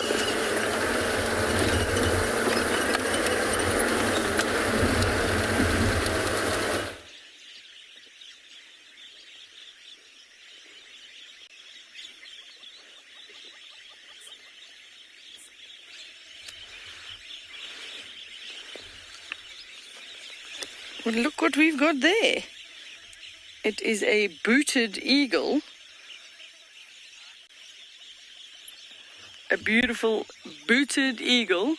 And you can just hear the chatter going on in the area. These in amongst all the wattled starling nests. And all the wattle starlings, they're busy just bringing food for all the chicks. Let me go forward. He just landed in the tree not too far from here. He's got all the ground squirrels' attention as well. They've just popped up out of the hole now because all they saw was a raptor. And they don't know whether they do need to be afraid of that or not. So he is, you see him there, Craig, he's in the top. So those very messy nests in the tree belong to the wattled starlings. And all the noise is the vocalization amongst all the birds busy feeding the chicks at this stage. So that booted eagle definitely, little baby birds would be a nice tasty morsel. So hence the reason it's hanging around. But he definitely gave the little ground squirrels in front of us a bit of a fright. They all stood up very, very quickly, ready to hide in the hole if needed. But just a sort of intra-African migrant, so it comes from the northern sections of the African continent all the way down south, just spends a couple of months here and then heads back up north. Actually, maybe Craig, the little ground squirrels are doing their, it just shows you how hot it is. I'm going to duck down so Craig can go over my head to show you. Yeah. Suzanne is commenting that today the eagles are representing whoop whoop. I absolutely agree with you. Those are little ground squirrels that as soon as that eagle flew earlier, were all standing straight up at attention, just watching what it was doing. Realized, okay, maybe it's not a threat for us, we can carry on feeding. But you can see now a very clear illustration how the squirrel actually uses its tail to create shade for its body. So they're busy feeding out in the open, and a squirrel needs to eat constantly. So they've got a very, very high energy requirement. So eating the whole day is essential. So when you have to eat in the hot, dry environments, it's nice and handy to carry your own umbrella. So the Cape ground squirrel.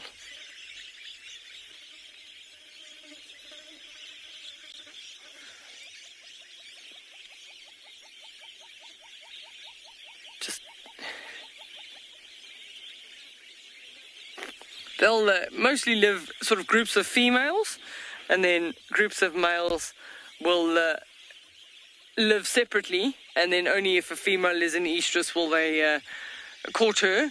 And apparently she's only in estrus for literally 3 hours.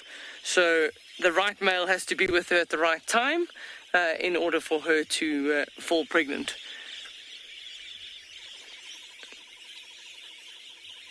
You can imagine how effective that is. I mean, their tail is very, very thick. It's very hairy, and just you can see how much shade it creates.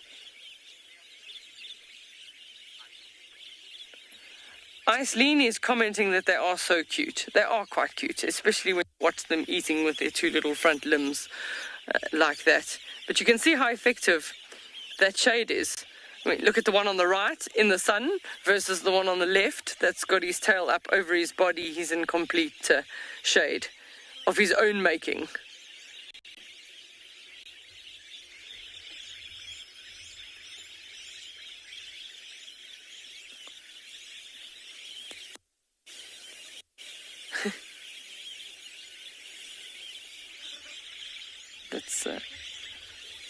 There's something else alarming in the background, that's why I was paying attention. We're going to see what the squirrel sees, but we're going to send you across to Pinda, see what they've got.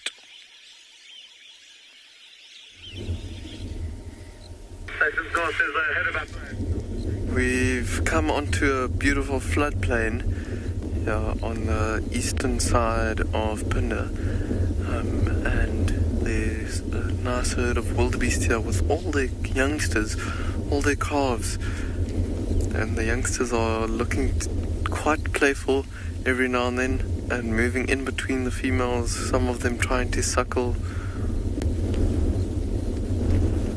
And I'm sure you can hear the wind blowing on this floodplain as well.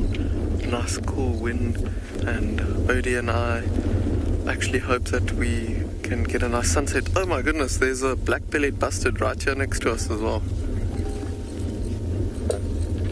Oh, he's running. He's running. Okay, I think Odie got him there. Just heard one call in the distance as well. Running with his long neck, trying to stretch his neck out as much as possible, trying to pick up speed. Come on, go onto the termite mound, let's see. No, just hiding behind it.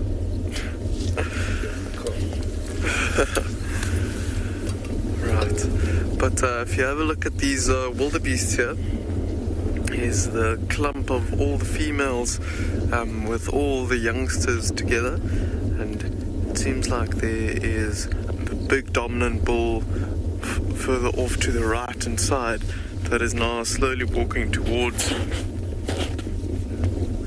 the herd, and he has got such a magnificent territory on this big open floodplain. A lot of lush green vegetation for them and grazing for them here. Look, he's quite big compared to the other wildebeests.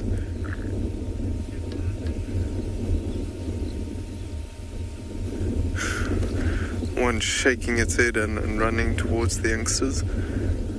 Interesting how the youngsters are such different colors to the females and the adults, and they'll turn darker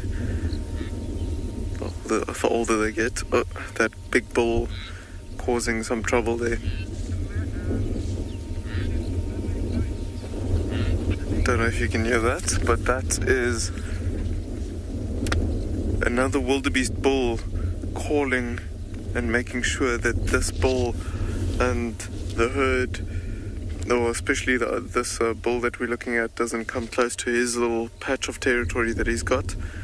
Almost like this bull was also pushing them further away from where the sound was coming from.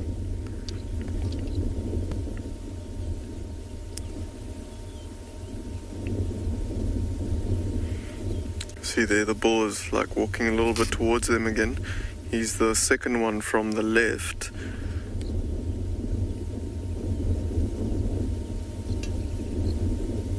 All the youngsters sticking very close to their mothers.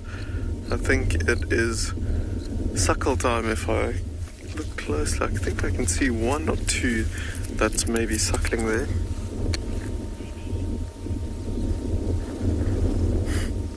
Elizabeth, you're saying run babies run. They are so cute when they are playful and when they run and everything, and I'm sure they are running away from this big bull, probably very scared of him and trying to stick really close to their mothers. All the youngsters are standing right near their moms at the moment. I think with it cooling down, the mothers are also getting them a little bit closer to them before night falls as well. Oh, one just running in the back there.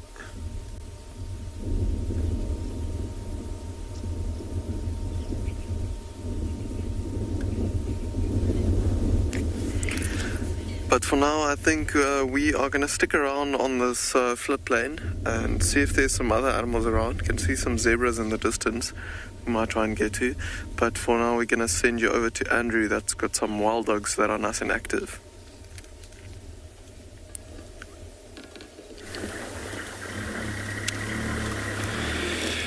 So great having you all back to us again, yeah? And our dogs, they were about to get mobile. Something was actually bothering them through grasses that we couldn't see what it was. But now all situations fine. They just dead quietly again.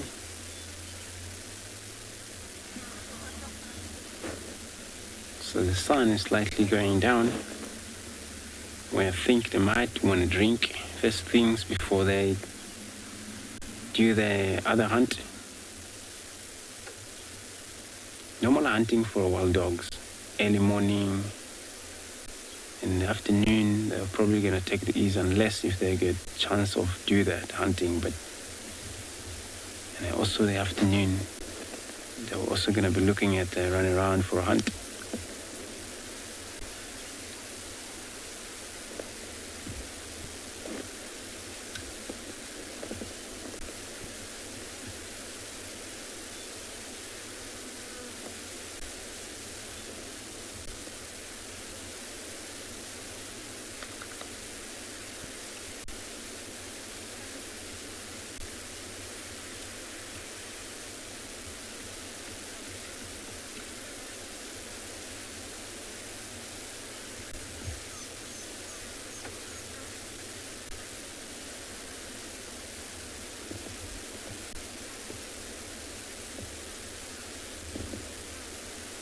They still can't be sure what's going on. It's kind of like keeping an eye. I think also leaving the Ngana log.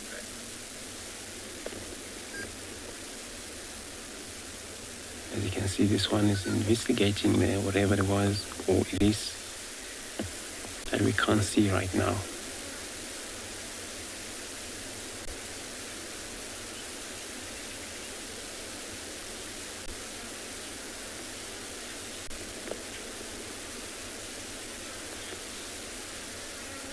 I'm also asking if these wild dogs move in packs. Yeah, they do move in packs, and that's depend. Sometimes the whole pack wiped off due to a situation of maybe hungry or killed by a big cat, and then from there you may find 3 run around. So that's a small packs, and which is not good. But yeah, they actually do move in packs. Form packs of, I've seen packs of 30 around here before.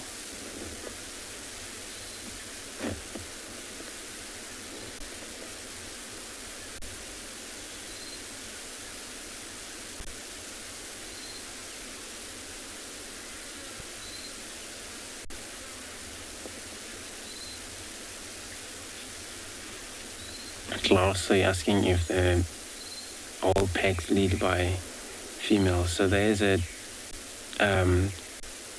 2 which is in control, and that is the pair of breeding. That's the one that controls the whole packs here. And all of everyone, males and the females, they are just helpers.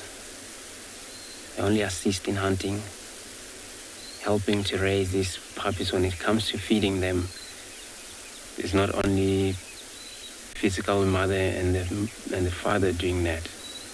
It's the whole adult. They have to participate on regurgitating for these young ones to feed.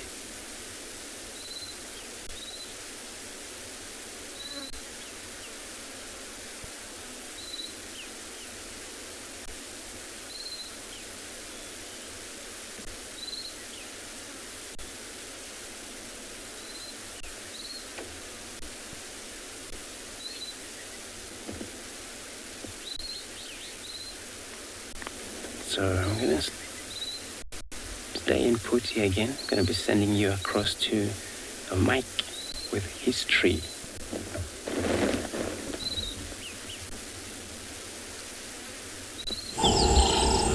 So while we wait for those wild dogs to get active and for something to break the glassy surface of Leopard Dam, we noticed that next to our vehicle was a red bush willow.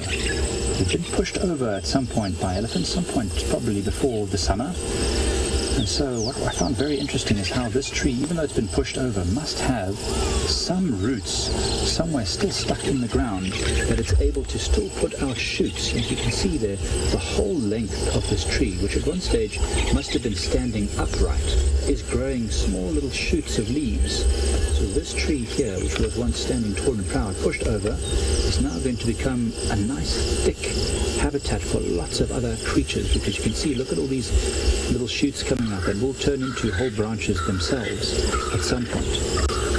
absolutely incredible tree's capacity to recover from, what looks like a terrible wound almost inflicted by an elephant, terrible destruction. But they are very, very resilient, and so with just a few roots left in the ground, this tree started to put out shoots like this, which then are able to gather the sunlight and then put that back into energy to grow more roots. So from that one little patch, you'll find a whole bunch of roots are now growing back into the ground.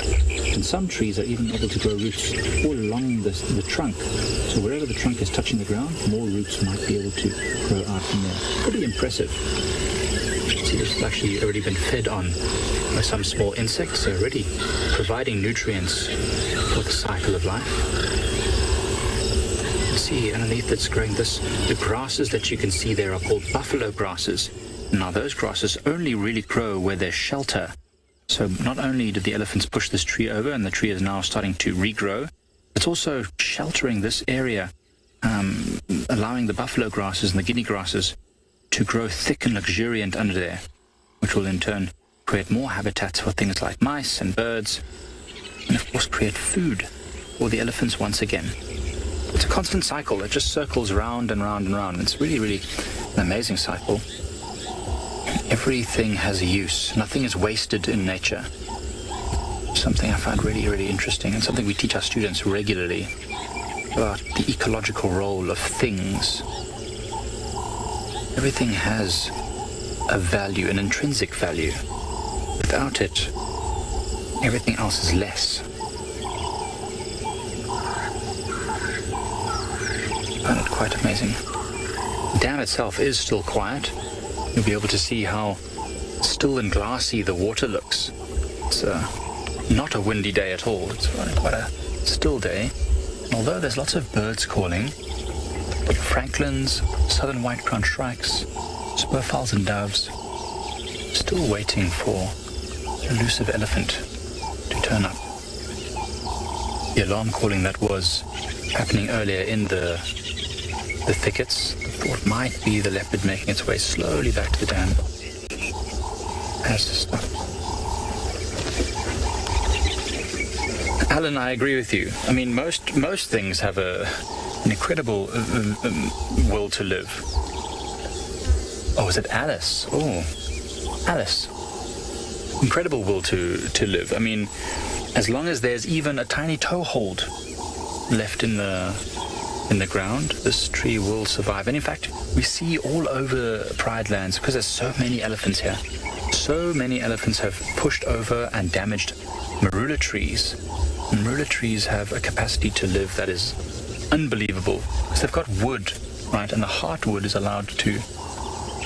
Oh, my head is in the way slightly, my bad.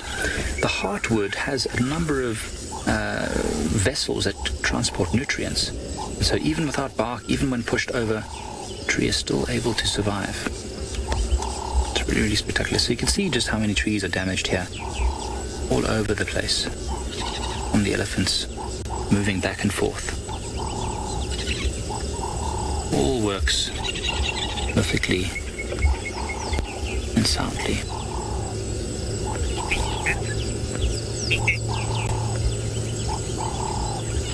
Still going to stick around a little bit longer. The sun is setting. Nothing turns up soon. We'll start to make our way and explore further.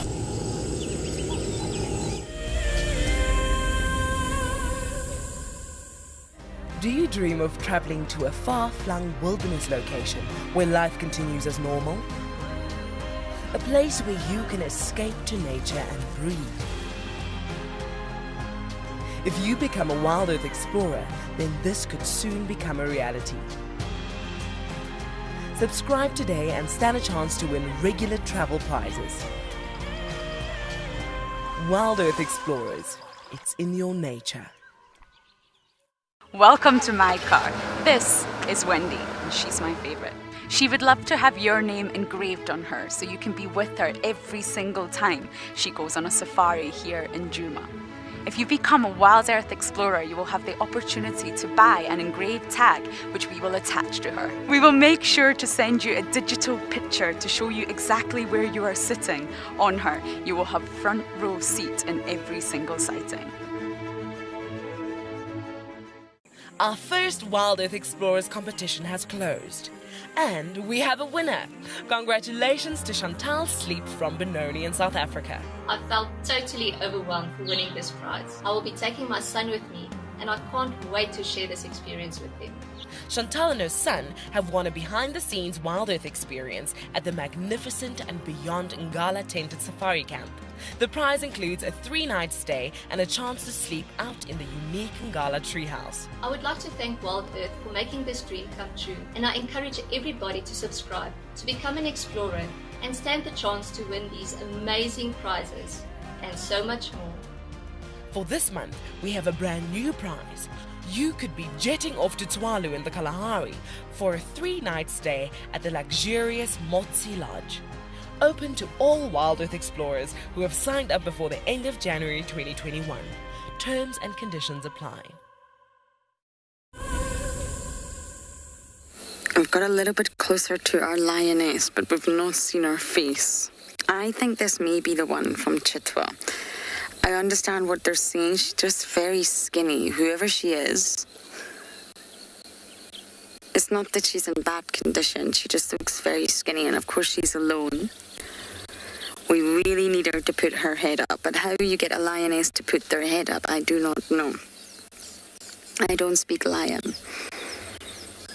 And there's a famous quote that says, even if man could talk the same language as lions, we would never understand them. Yes, I'll leave that with you. It's not the most riveting sighting, but I don't want to leave until I've got an ID on this lioness. I want to know who she is and what pride she belongs to. She's completely alone here. We've looked around. I don't see anybody else. I know that the Torchwood Pride are on Torchwood, but very, very far away. Really far away. And I think the Talamatis are back up in Buffelshoek. The Nkuhumas are not to this side. So then who is she? Is that a dragonfly landing on her? One predator lands on another. Oh, come on, lioness. Once we see your face, I'm sure. Well, at least we'll know if it's blue eye or not.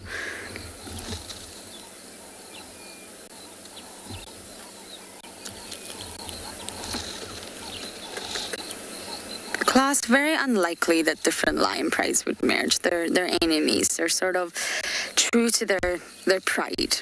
And, well, it depends. If you're a dispersal male, then of course you're going to lead the life of being ousted, then dispersing, forming a coalition, and then of course you will become dominant and you will interact with different prides. But as for a pride of females mixing with another pride of females, highly unlikely. They're territorial, and that is social dominance over their own resources.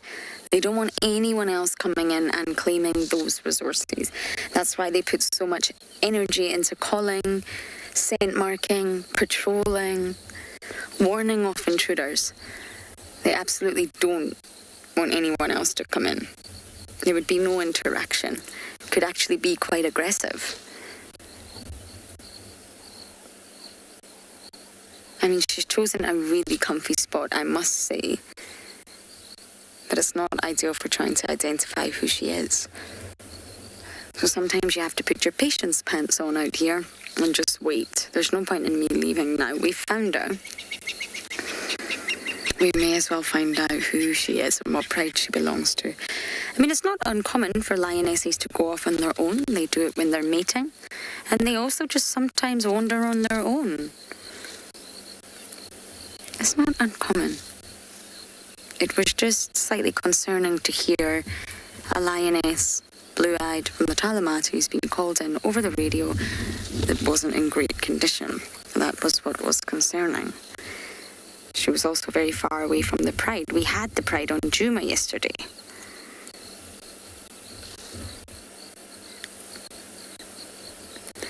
But their vocalizations travel great distances, so she absolutely could reunite with them. She'll just follow the contact calls. Their hearing is far better than ours, and we can hear their contact calls. So they'll be able to communicate with one another. and understand the direction it's coming from. For us, it's a case of, I think that call's coming from roughly this area. But for a lion, it's that call is definitely coming from this exact spot. So whoever she is, she'll be able to reunite with their pride. We used to find lone lionesses quite often in the Masai Mara. And they would always just meet up with their pride. Sometimes they would just hunt alone, eat alone, and then go and join the others.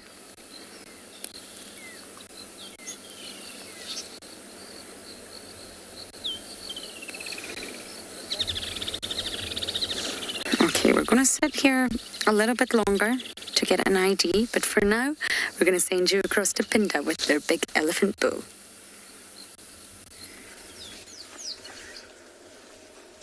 We have just found an elephant bull at the small watering hole on the edge of this floodplain, and he has just come down for a drink of water. Look at that. What is the timing? The sun is just behind some clouds now. Oh, look at that.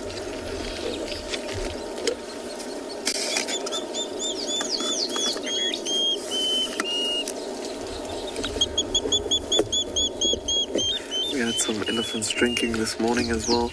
This bull is just by himself. Look how he's reaching a little bit further away from the bank where there's not that much mud.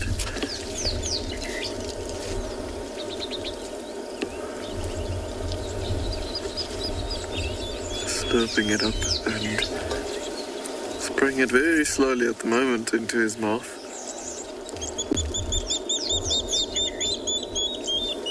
There's a water thickener calling in the background there as well, and some weavers and testiculars as well.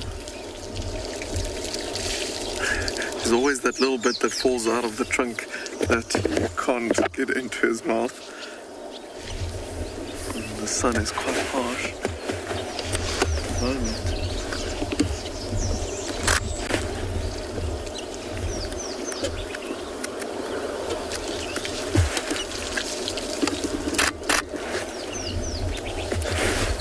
But I'm hoping that we get the nice sunset behind this elephant as he keeps on drinking.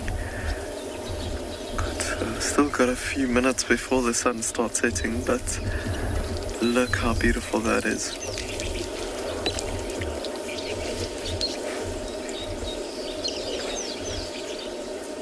Penelope, you were saying you love the bird call in the background. The ending, I think it was that water thickener that we were hearing. Ooh, the light is really reflecting off of the water now.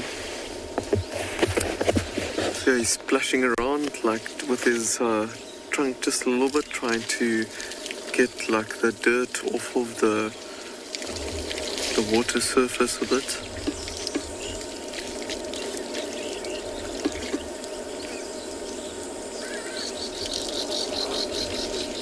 A little bit of water dribbling out of his mouth.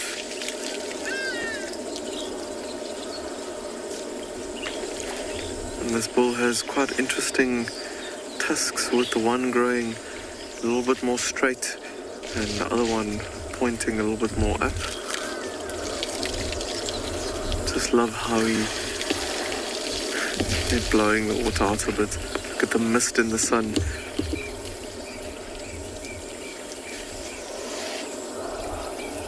Leopard girl, you're asking how old this elephant bull is.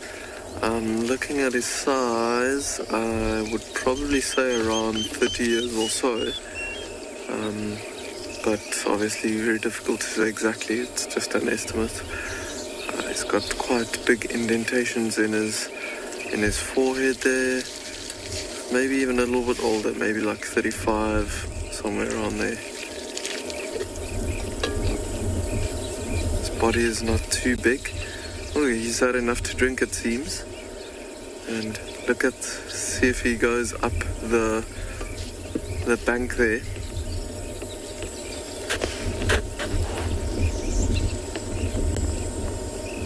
He's actually going around. towards a spot where I think it's probably a little bit easier for him to get up the side. He was actually smelling the air a little bit earlier. Don't know if there's maybe some other elephant bulls that are in the area also. He's just tasting something that he smells on the ground. He's actually going to walk along the water. I wonder if he's keen to go for a swim.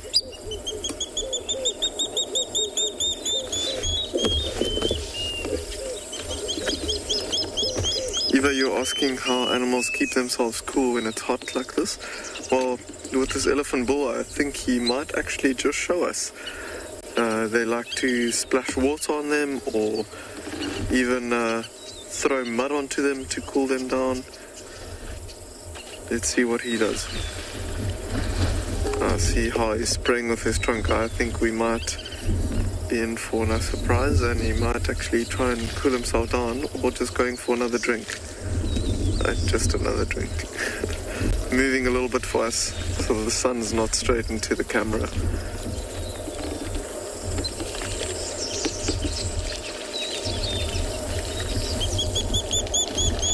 Oh, now he's wasting a lot of water falling out of his mouth there.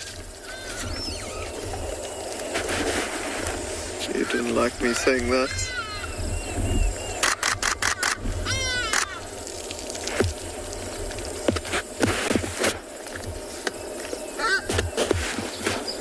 It's almost like he's a little bit nervous around this water, just the way that he's moving his head and so. I don't think it's us, but there was some crocodiles moving around earlier. No, I'm just kidding. I'm sure he's not too nervous about that. But look how he's just standing with his ears open and he was listening. And when he puts his trunk into his mouth like that, he's actually tasting some scents that he might be smelling on the ground. Putting them in the Jacobson's organ in the roof of his mouth, so that he can test the scent a little bit more. Seems like he's actually coming around this way now. Still smelling the ground though.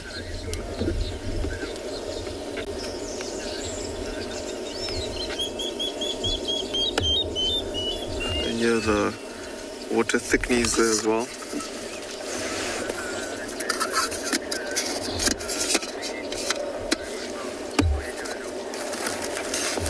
Okay, we're gonna see if we can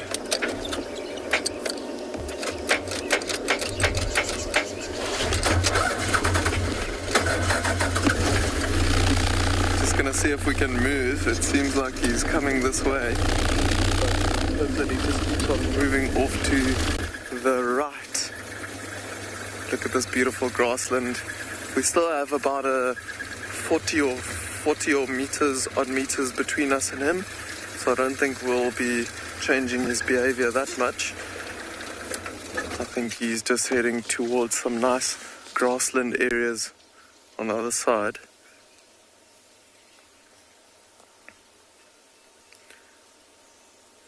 Julia, you're saying this is such a stunning scene. It is indeed. And look how he's giving us a beautiful view, coming a little bit closer to us and coming onto this open grassland behind him as well. Wow.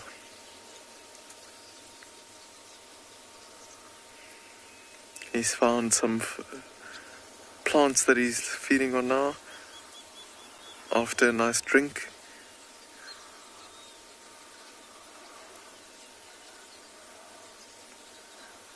So he twists his trunk around the plant, snaps it off. He's actually grabbing quite a few before he puts it in his mouth, making it worthwhile for him.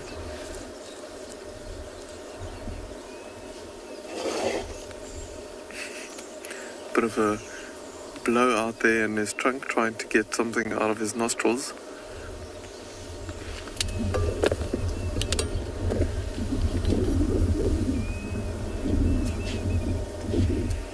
This light is so beautiful on him as well, with this very bright green grass. What a beautiful, beautiful scene. If you don't mind, I am definitely going to take some photos of this and all the background and everything at the moment. It is so beautiful. Wow.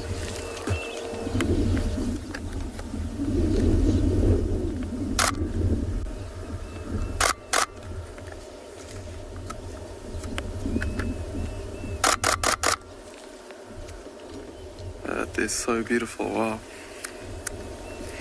And he's just grabbing a lot of these little plants that are growing here. So not really feeding on the grass. I think the grass is a little bit short and might be a little bit difficult for him to break off.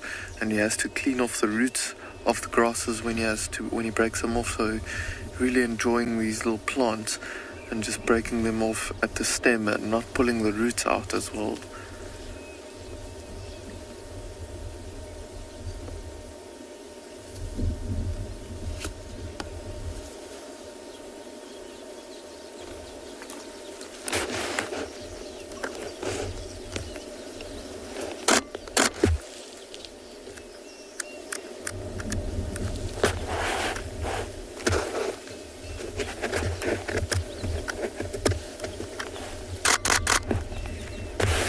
He's so quiet, you can just hear the birds calling in the background. Not making too much of a noise while he's feeding. Look how he just stopped feeding for a moment, smelling the air.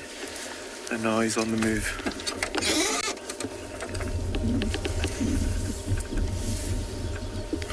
Smelling the ground as he goes.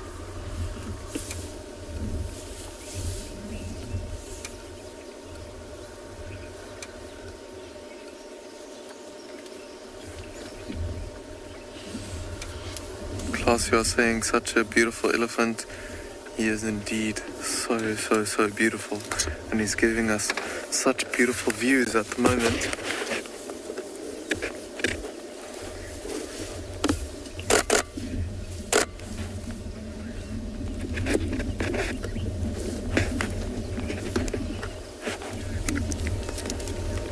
Look how he's feeding on some grass now, getting some long strands of grass.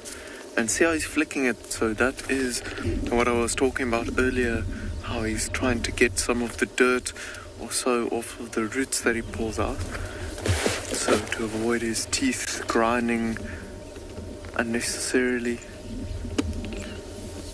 Obviously not nice to eat dirt more after the grass than anything else. Well, while he's fairly close to us, if you have a look at how rough the skin is, but even though it looks very rough, it's actually quite soft, and you can almost see it's got a very rough texture to it, but it almost looks like it's got a bit of a soft feel to it. The legs are a little bit more smooth. Very cool to see it so up close. He's really just feeding now a lot. Look how he's twisted his trunk around to get some of the grass off.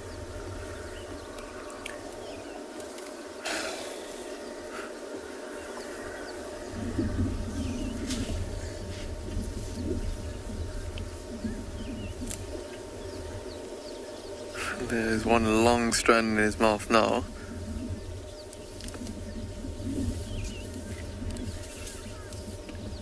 And there he's on the move again, just feeding a little bit.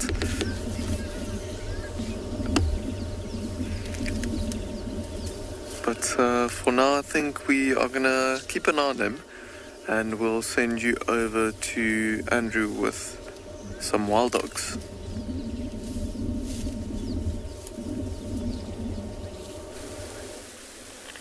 Great. Oh, so wonderful. Keep up with the animal to see what they're doing, just like us, we here with the dogs. Now, compared to the elephants, where elephants they rely on their trunks to feed using it as a hand, where here we get a dog where they rely on such kind of corporate hunter speed and sight, smell to allocate their prey species. And now they just all went lie flat again.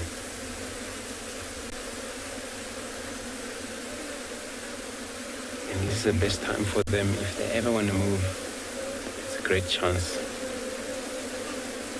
Because the cloud is taking place, so it's quite cool.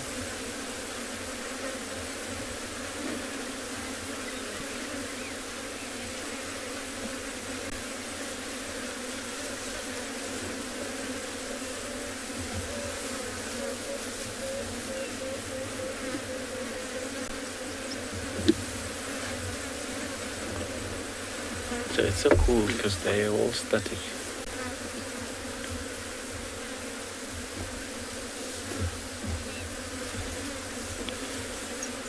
So you're asking what is my memorable wild dog sighting? So it was the last big packs I've seen was 30 of them there. And what happened, they actually, was on a hunt in one of the camp on the east from here, east and north into Beverly Souk. So we spent time with them during that hunt, but then it was getting hot. So they were actually trying to surround in a whole circular camp around. And then I didn't know why they do that, because it's fenced, electric fire, and there was antelope impala inside that camp. And then what has we seen that happen there? Finally, or somebody was moving around too much in that camp, and the flash impala ran, jumped that fence line out of that camp while the dog were waiting for it. And then they just get hold of it. And it was like 3 minutes and the whole impala was done. So it was so incredible to see that do it. And for that impala, it didn't actually take 3 steps after I jumped that fence out of that camp. It was on the dog's mouth and then getting done immediately. So that was actually my memorable with the dogs, and they actually, for me, waiting there and knowing that there is something might come out of that camp. It was something else. Where sometimes other animals, like lions, they probably eventually give up, do something else. And then I was worried that day, because then all I thought was like maybe they want to hunt people in a camp, or no, it was because it was an antelope in that camp that I think they probably chase it and they jump into the camp. That's how they were so much interested on waiting for it to come out. They are very good hunters. They chase prey down non-stop for possibly 3 kilometers. So it's been recorded for these animals.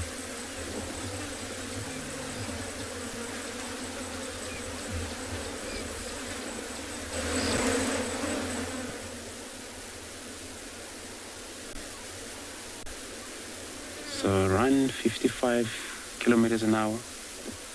But in that speed, where most of the antelope, they're speeding much than that. But you find, since they don't give up, then antelope get tired. Low speed down, and these guys are still keeping very much the same speed. And they catch it, kill it.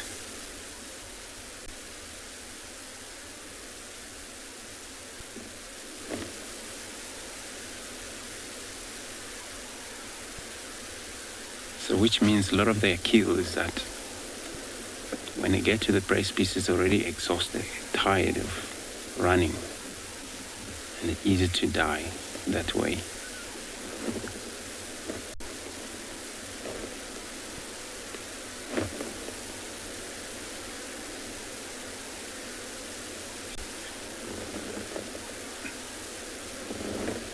So let's see finally before dark, hopefully they get to move for us.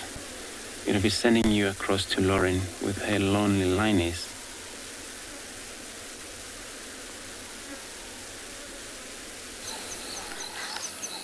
Look who we have, everyone. It's Blue Eye. It is her. Hello, my beautiful girl. What are you doing on your own? Now, I can't comment on her condition. She looks skinny, and you can see the rib cage, but that's normal. I mean, that's really normal even for the leopards as well. I can't comment on her overall condition, but she's given us the most beautiful views of her face. And it's Blue Eye from the Talamati Pride. She keeps looking up at all the birds. Oh. There we go. Are you going to wake up? It'd be so good if she just stood up. We may not stay with her the whole time, but at least we know it's her. The ID was correct yesterday, and I mean, she doesn't look particularly in bad condition to me. She just looks like she needs a good meal. And there's a lot of impala just behind us. She really could, if she put the effort in, get herself a meal.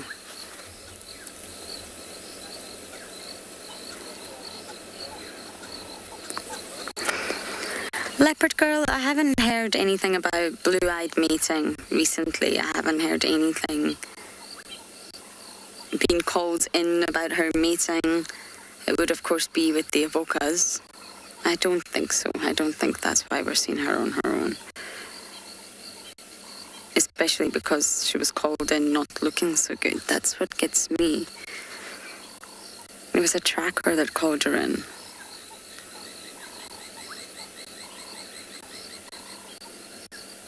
Again, I mean, lions are resilient and robust, just like hyenas are. They're used to not eating for a few days. I mean, she's at Torchwood Dam, so she can easily get up and have a drink and hydrate. But I would just like to see her stand up, and then we'll really know.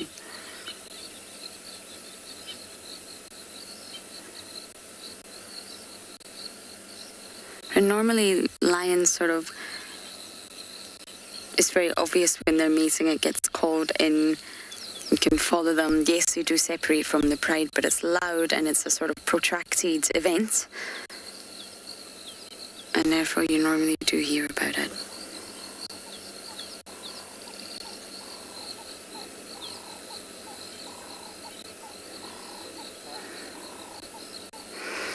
Okay, I may just stay here a tad longer to see if we can get a look at her condition, but for now we're going to send you across to Swallow with their baboon.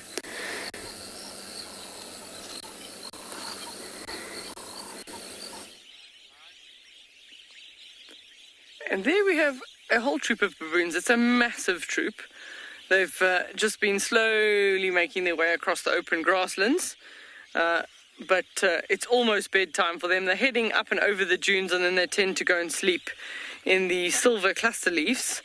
But just really nice to see them out in the open. They're quite far away from us, so the baboons here are not as relaxed as other troops. They don't allow us too close, so we're at a long distance visual there. So you'll see some big dominant males there and some females and some youngsters.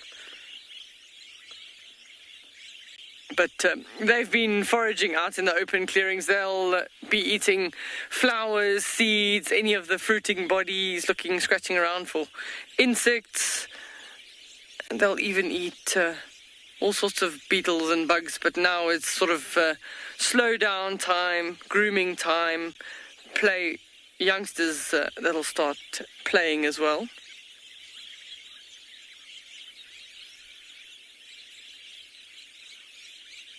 A bit more activity. I didn't count them all, but there's probably a good 30 or 40 in this group. They're all over at the back. I hesitate to move because I think if I move, they're going to potentially run away. So they're comfortable at this distance.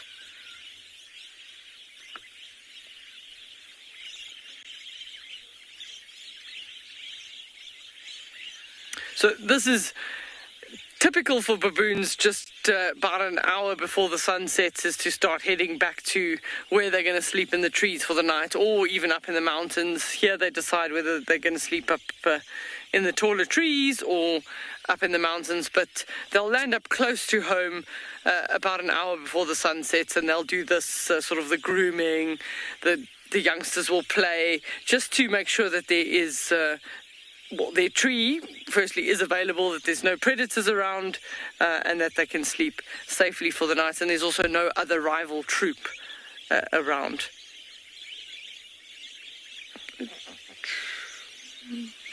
Let me give it a try. I'll just go forward a little bit, then we can maybe look up the mountain slope. Oh, there's another big one coming across in front of us there. Oh, no, he's running.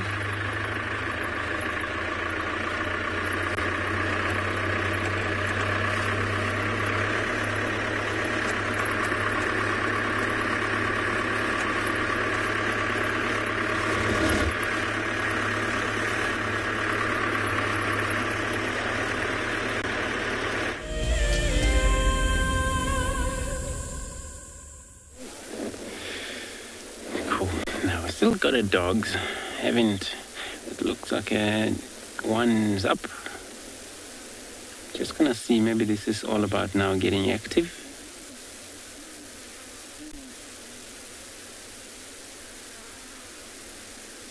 That was the other vehicle that joined me here.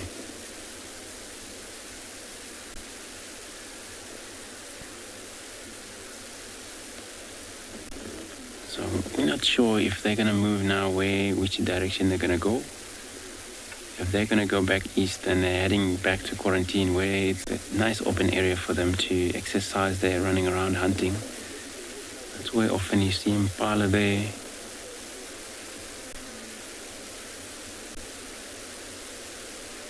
And if they're gonna move north, we've still got them. There's a chance we're gonna follow them there. We still have a light for now, I think. Once it's dark, then we aren't gonna be sticking with them. We're gonna leave them once it's dark.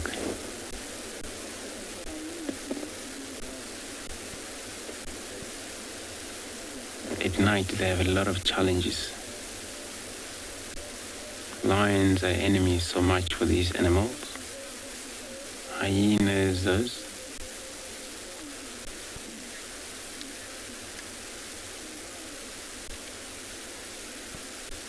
So hopefully they get to move around soon so we can see how they do it.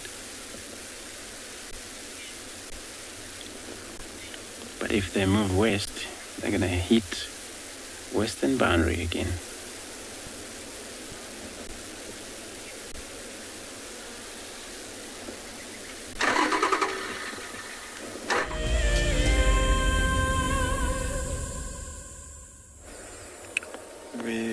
Just seen the crocodile in the watering hole next to us, and he's just lurking around. Maybe when that elephant bull was coming to drink, he was below the water.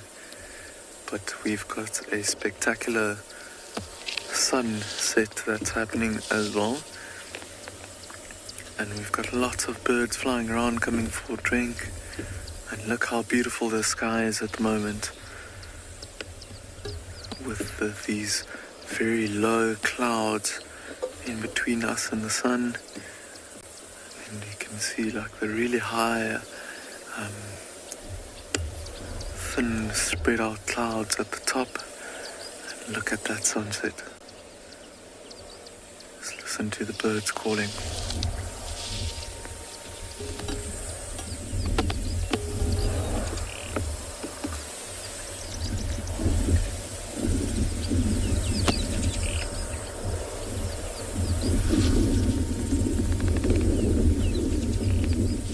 Another elephant bull that's also started moving out into the open grassland.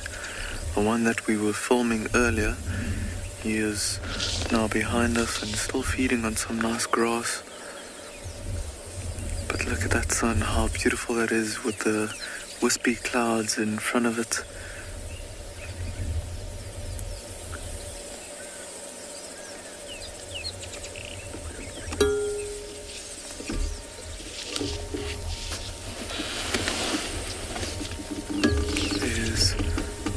Elephant bull just coming across in this direction, general direction now. And that is probably the elephant that this other individual was following, who sent the other individual was following, smelling the ground and putting it into his mouth every now and then. And he's actually slowly coming this way, I think. He's done quite a bit of a loop, but I think he is aiming to come towards the water here. Let's see, if he keeps on walking in that direction, we might have him walk in front of the sun for us. Oh, but I think the sun is going to disappear because there's actually a massive bank of clouds close to the horizon that we could not see earlier. So the sun is going to disappear pretty soon. There's the other elephant ball that we were looking at earlier. Rosh, you were saying it was such a beautiful sunset. Yes, indeed. The sun is just about to disappear behind the clouds. So we'll keep an eye on the clouds and see if they change into some beautiful colors. But this is the elephant ball that we were filming earlier. And he is still going to town on some grass here. Hasn't stopped feeding since earlier. And is still just enjoying those long strands of grass that is in this area. See that trunk still halfway up the trunk is still wet from him drinking.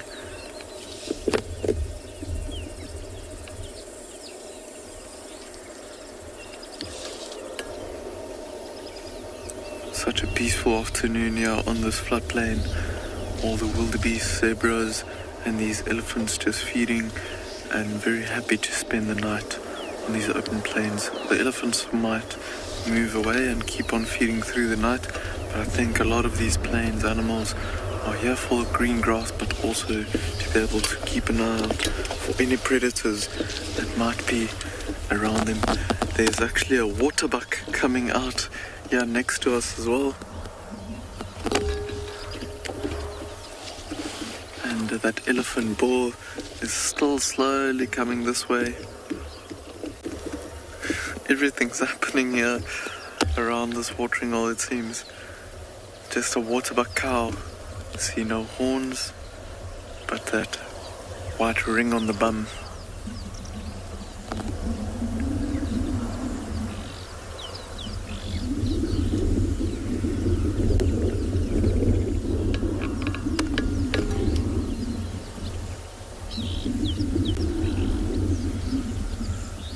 Waterbuck is just keeping an eye on the elephant coming this way as well.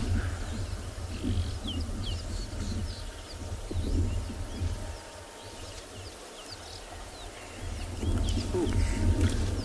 Elephant just threw some dust onto himself there in the back as well.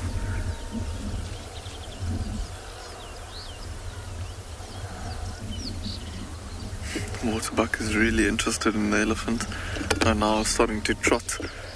Maybe trying to get around the elephant. But for now I think Odie and I are gonna stick around this little spot just for a moment to see what the sunset does and what this elephant gets up to.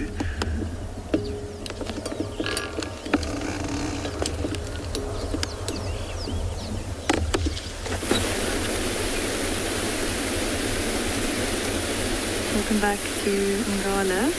We are watching this beautiful thing.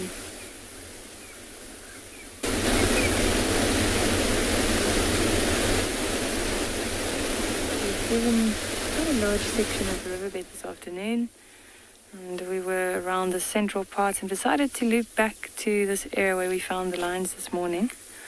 They hadn't moved too far from where we last saw them. You can actually see that the area around these two cubs has been flattened. You can see the grass is flat, so I think most of them were laying down here today when it was really hot. But this is the perfect time to sit with lions. This is usually when they start getting a little bit more active. as you can see with these two cubs.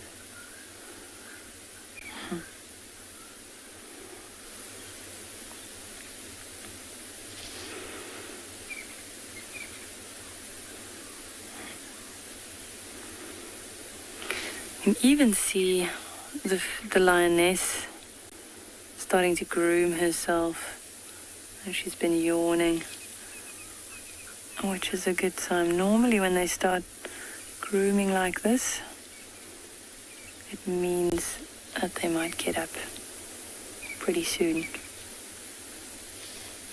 which is what we're hoping for. The males are still down. They're still fast asleep.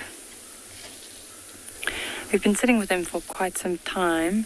Every now and again we saw a head, or one of them picking up their heads, and we got all excited, but they would move a meter and then just go back down. She's a beauty.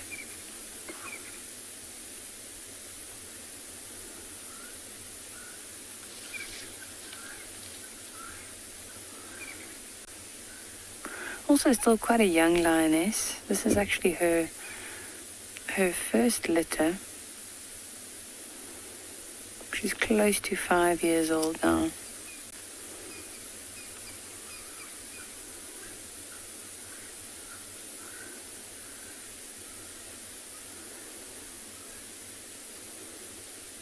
So perfect. I'm sure you guys have heard this before, but with, with aging, these cats... Oh, listen how she's calling the cubs.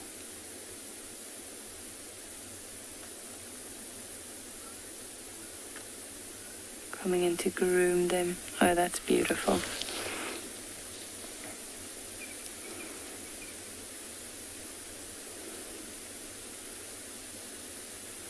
I was just going to point out how her nose isn't actually completely black yet, how it's still quite pink. And this morning we were having a look at these cubs. And normally with cubs this young, those noses will be completely pink. That's one of the ways you can tell that it's a younger animal. Obviously also the size. But look at that nose. Both of these cubs have quite dark noses, which is quite interesting. It's the first time I've seen cubs this young with noses this dark.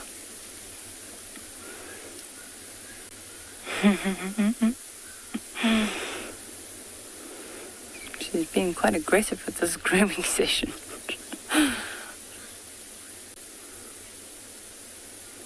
Oh, you can see the spots on their legs and their bellies so nicely now. No, Mom.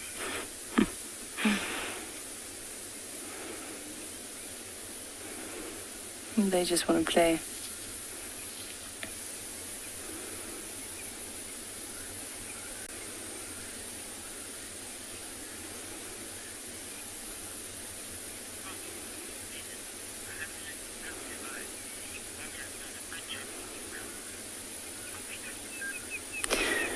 Megan is saying she absolutely loves their eyes and that Mom has done a great job with these cubs. Megan, I agree. We were actually just discussing that a few minutes ago, saying how well she's done. And, every time I've seen these cubs, these two cubs in particular, they've looked well fed and they've had really nice big round bellies. And if I look at them now, I saw her standing up a little bit earlier. And, she looks like she could use a meal, but the cubs have full bellies. So I'm wondering what they had to eat. But she really has done a really good job with these two. I was quite worried initially because she's kind of broken away from the rest of the pride. The last time I saw her with some of the other females was quite some time ago. And, not having the protection of the rest of the pride could potentially be a problem. But we've been seeing her hang out with the two Ross males quite often, so that does help. But she is a really good mother.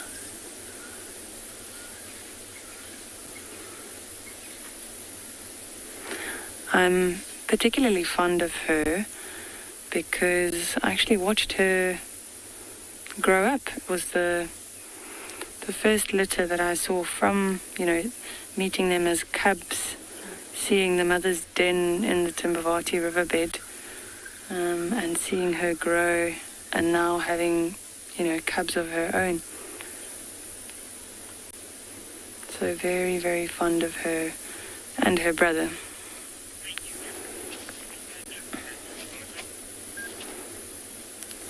Right, we're going to stay with them for a little while longer, and we're going to send you back to Juma, where Andrew is back with the wild dogs.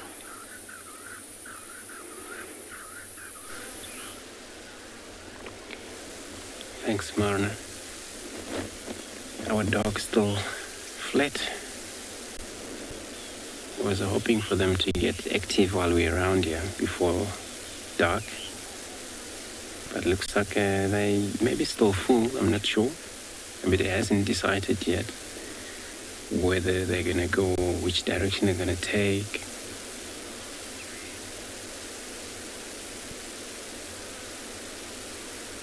Then if nothing been decided by them yet, probably this is where they're going to stay. Or there's no moon. Looks like there won't be any moon tonight.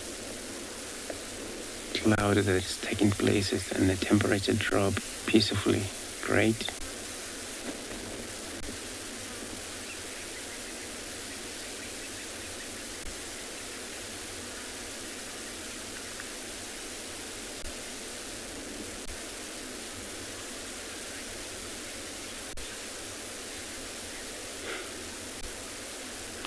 Alright, so you're saying they have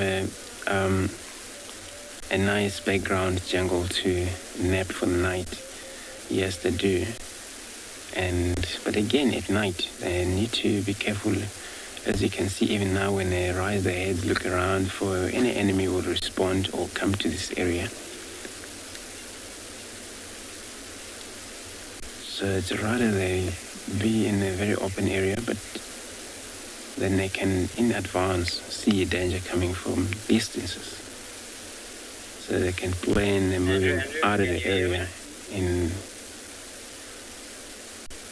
out of here. Just gonna respond to the radio quickly. Yeah, station, I copy you. So I'm on quarantine. Are you still on quarantine? Gonna still move, but then it's gonna be late for us to be able to keep up with them, because once it's dark, we weren't gonna be following them there.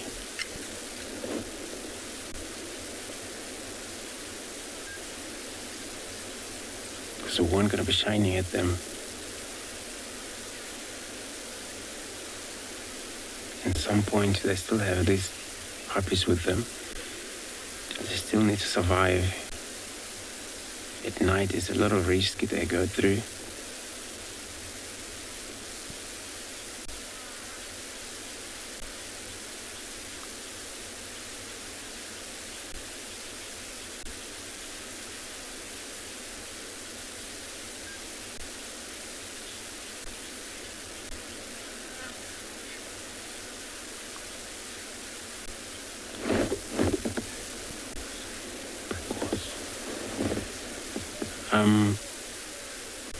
Taryn, so you're asking if the dogs have pack walls. I'm not sure,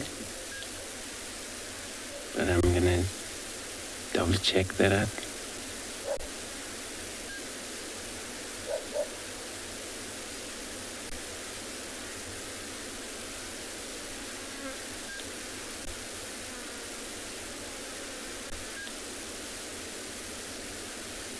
It's so cool that you see the tail. It's pretty much white end of the tail, and actually kind of like a painted dog. The wild dogs. So look at the patterns. They're kind of all different. some of them you would see a lot of, I know they're not actually mobile now or active, that you can tell their patterns apart where they don't look all the same.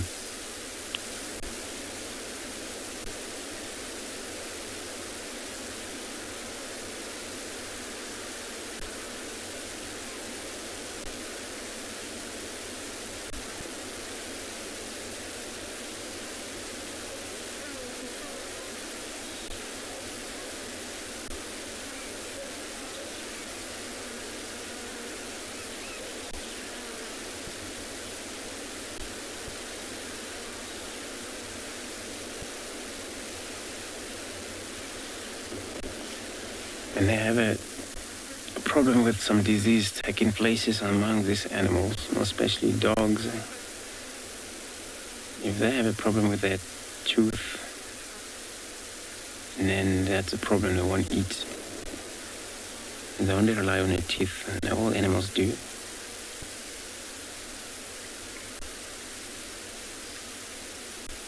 But again, they would sometimes involve in catching up or infected by these tuberculosis diseases, in which they eat meat that has it. As impalas,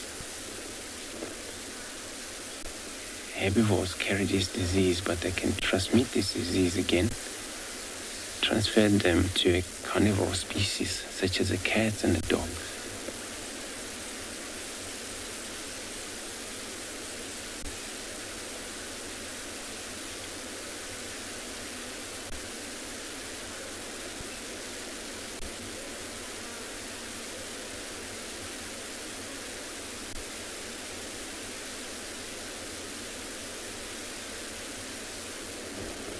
And the reason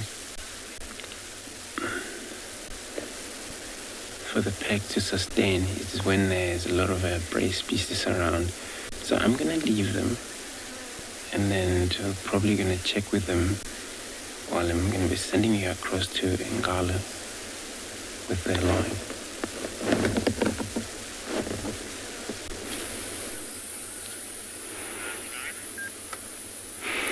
So I was just going to say, we've gone back to sleeping, but just as you joined us now, they perked their heads up and they heard something in the distance there. You even see the Ross Mel lifting his head. Earlier we saw some impalas in the distance. Actually, let me just see what is happening there. Something's running. Looks like the impalas. That's what the lioness is looking at. That is absolutely incredible how they managed to... We're sitting here in the vehicle chatting, and we're not disturbing them at all. You know, they're not bothered by the sound of our voices. They don't even lift their heads, they don't even open their eyes. But then they hear something alarming, or they hear animals running, and she responds. All right, let me just see what she's doing there. Oh, hello, Cap.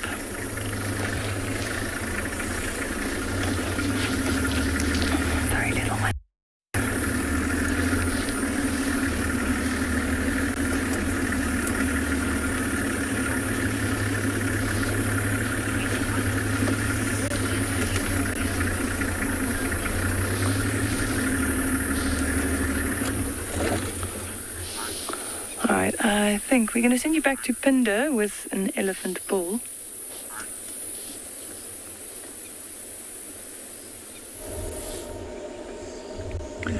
So this elephant bull that we saw, the second one that came out, he's actually in must, and he's actually crossing this floodplain fairly quickly, but way ahead of him was the first bull we saw that was running away from this bull, trying to get away from this musk elephant that is obviously very aggressive in this state.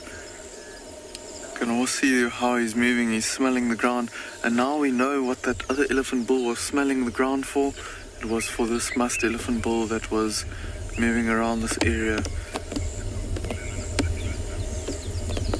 He's actually right on the trail of that other bull that was ahead of him, trying to catch up with him and fight with him.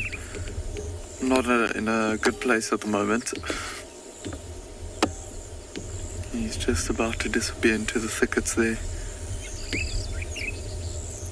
Just stopping before the thickets.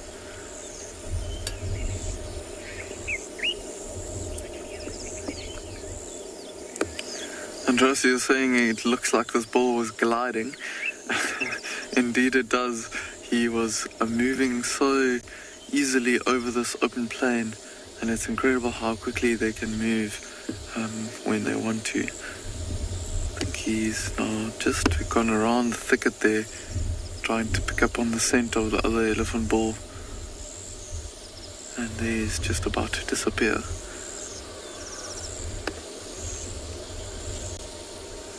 Oh, there's actually two Nyala bulls that have started to clash a bit of horns here off to the side now that the elephants moved off. Actually looking at us now that I said Nyala bulls, almost like they heard me and looking in this direction. Oh.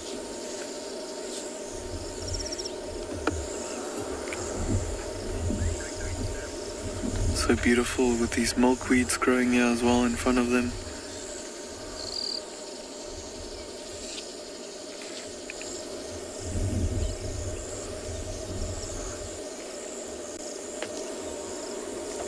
The one's given up. Not often you see Nyala bulls clash with their horns, but I think this was just a friendly sparring. It wasn't a full-on fight, otherwise it would have been way more aggressive.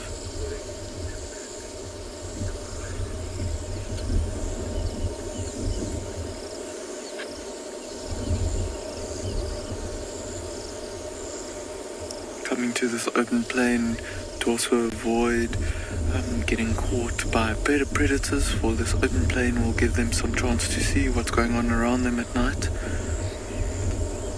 A lot better to spot something than being inside some thickets or with thick bush around you.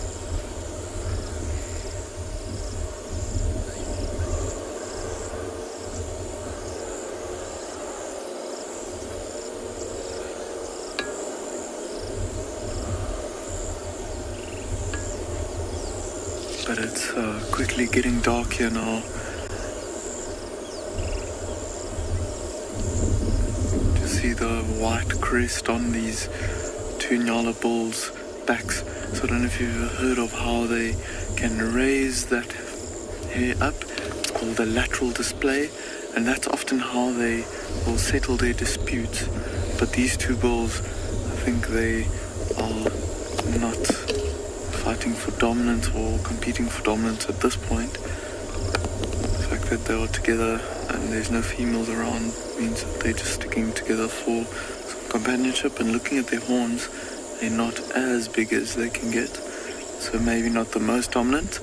But for now I think Odie and I are going to keep on going and leave these plains game and Nyalas to keep on feeding away and spend the night on the floodplain.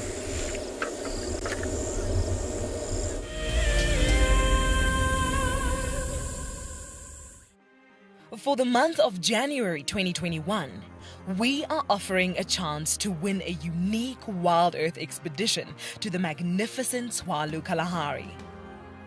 From the ancient Kortai's Koranenberg Mountains to the southern Kalahari's red sand dunes, Tswalu offers what travelers crave most: space and time. The winner will explore this landscape in a vehicle, on foot, or on horseback, with a chance to go behind the scenes with Wild Earth and of course meet the meerkats. The prize includes a 3-night stay for you and a friend at the luxury Motse Lodge, including flights from either Johannesburg or Cape Town. Open to all Wild Earth explorers who have signed up before the end of January 2021. Terms and conditions apply.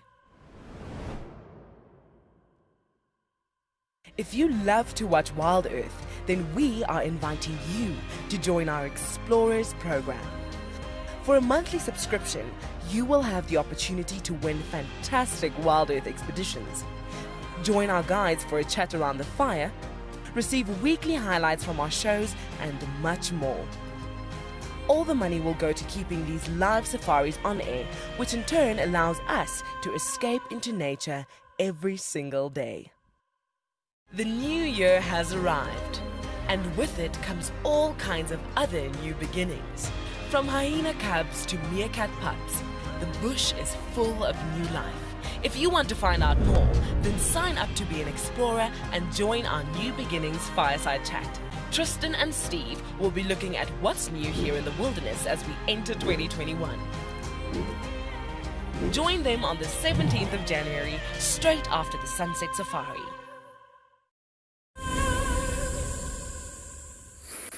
From one female panthera cat to another, we have Miss Kalamba.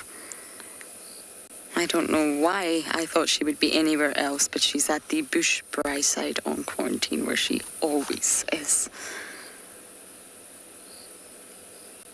Now, Tingana, we tried to relocate. We had no luck. He could be there. He really, really could be there.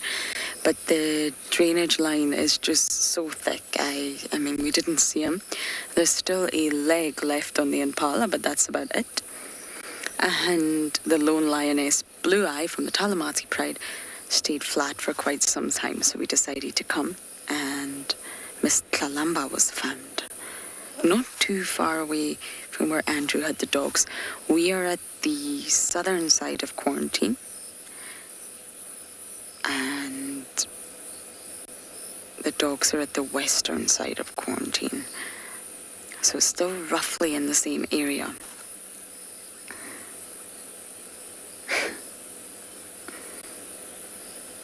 Oh, she's very alert.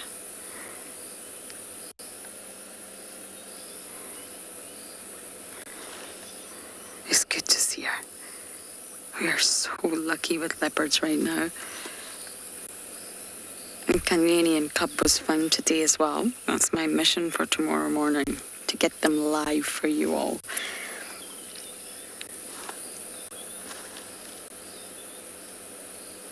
We speak about them a lot, but I don't think we've managed to have Nkanyeni live for years. But now that our traverse has expanded and we're so lucky to traverse 5 different properties, we'll go and search for her tomorrow.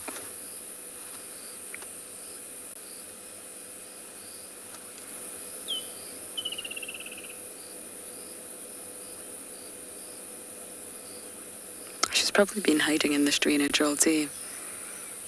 And it's starting to get cool. The clouds, I'm not gonna lie, I think we could be in for a spot of rain tonight.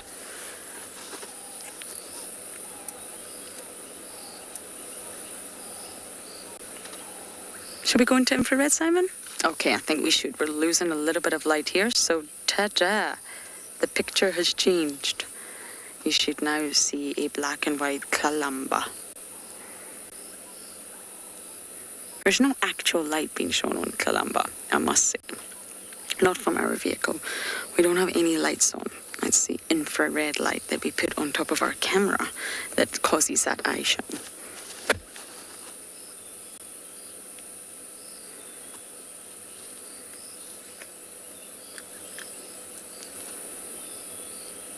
Now, once it gets dark, obviously we leave the dogs. They're diurnal animals. And we don't stay with them. Even though we do have infrared capabilities on our vehicle, we don't stay with the dogs. It's sort of a general guiding rule out here. But of course, Kalamba's nocturnal, a nocturnal predator, and you can stay with them. FC, can I just check you're still there? I'm just gone a bit silent at our end.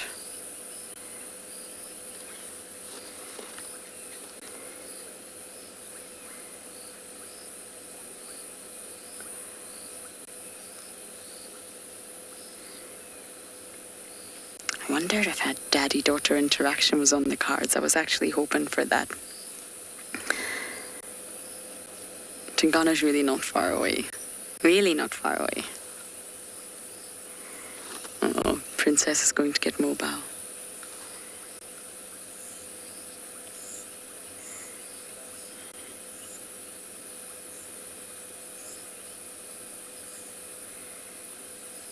You can barely see her. The grass is so long.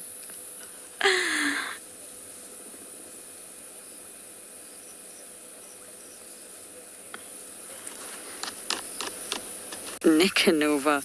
I don't think the leopards necessarily prefer it here. I just think we're incredibly lucky to have a very habituated population of leopards. There's a high density of them. And she's gone right behind the vehicle, of course. There's a high density of leopards, and they're just all mostly very, very habituated, and that's why we're so lucky. But there's 9 different subspecies of leopards across the world. They're generally shy and elusive in nature, but here in the Sabi Sands, we're just incredibly lucky. And we forget that, all of us. I think all of us would put our hand on our heart and say that sometimes we forget that.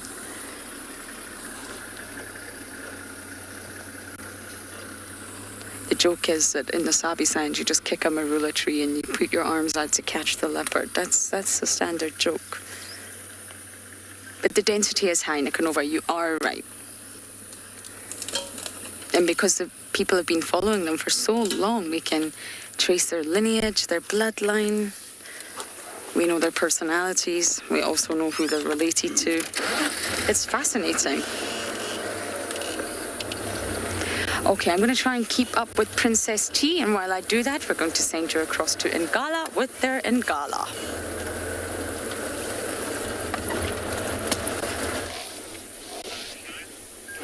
So we just managed to see what attracted her attention, or what ran past earlier, and what made her get up. So we saw some impalas running past, and it looked like it was the rams chasing the ewes. She didn't go very far, though, and just went down behind this little bush. She definitely knows that she has to wait for the cover of darkness. That's when she stands the best chance of actually catching something, if that is what she wants to do. A lot of the times I've seen lions with full bellies. You know, you'd think they couldn't eat another bite, or they couldn't have any more food. Also perking up and just watching if there were herbivores running past. They just can't help themselves, you know. It's just that natural instinct. But I do believe that she might be hungry, and there is a good chance that she might hunt something tonight. Earlier I mentioned how good it was that, you know, she's been hanging around with the Ross males for protection for the youngsters. But in a way, it's also not a good thing. If she does decide to catch one of these impalas, with the Ross males around, they'll definitely chase her off the carcass, and they'll probably feed first. And because it's an impala and it's not a large antelope, there probably won't be much left of that carcass. So that's one of the negative things. And also, if she does bring down that impala and she starts feeding, and maybe the cubs start feeding with her, you know, if the Ross males are a bit slow out of the blocks and they only join them later, the males might fight with them, or they might potentially injure the cubs just to get to the food.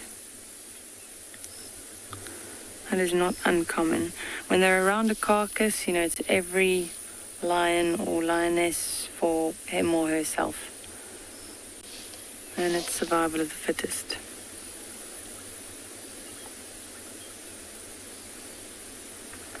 And even though these are their cubs, they won't care.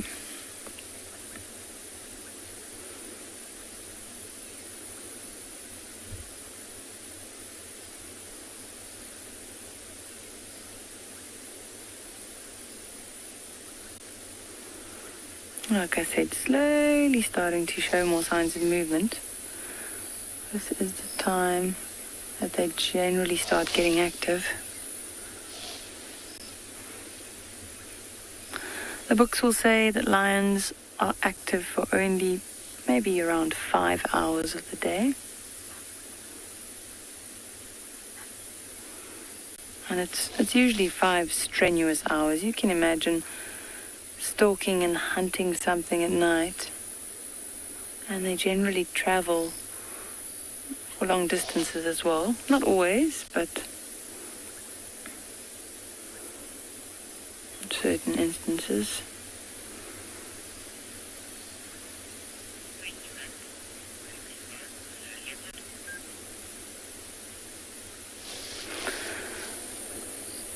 we're going to see what unfolds here. We can still see some of the impalas in the background. We're going to send you back to Lauren at Juma.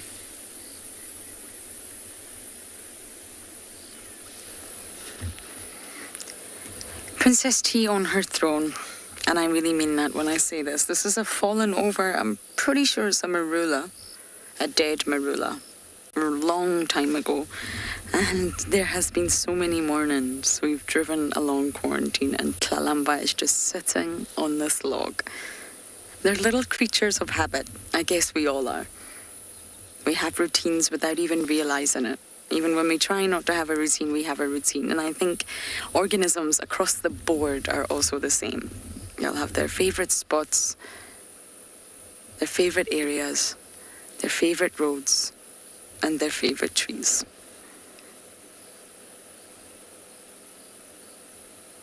It's a good vantage point. It's thick, it's flat. It's the perfect place to rest. And she can blend in and just scan her environment, scan quarantine, which is an open area for us.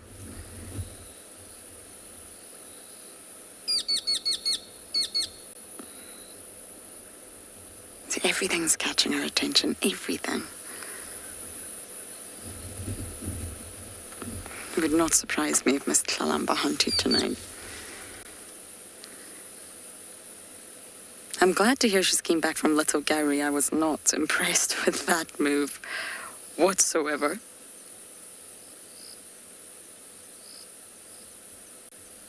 Maybe she was just exploring. Maybe she's expanding her territory.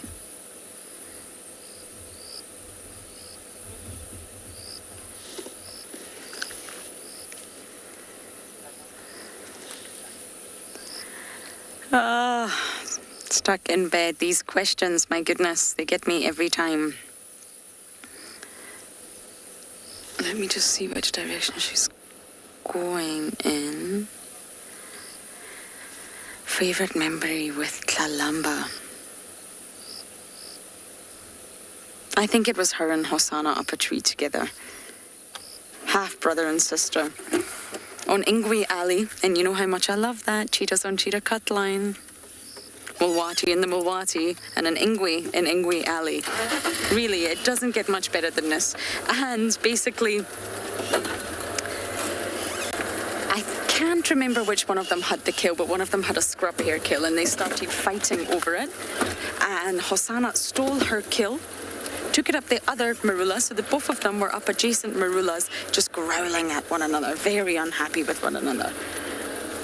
And although it maybe doesn't sound great, but it was just a really, really wonderful sighting of the two of them. Constantly trying to steal from one another, familiar with one another, related to one another. And they just stared at each other, really unhappy. One had half the scrub hair, the other had the other half. So I think Stuck in Bed, that's one of my favorites. It's a very difficult question. I actually have no idea where she is. I'm going to have to get my spotlight from the deep dark hole that is Wendy. It's like a Mary Poppins bag. Oh, and yes, that's not working. Okay, I forgot the spotlight was not working. We're going to just maneuver really, really carefully here and see if we can find our princess once again. But for now, we're going to send you back to those lions at Ngala.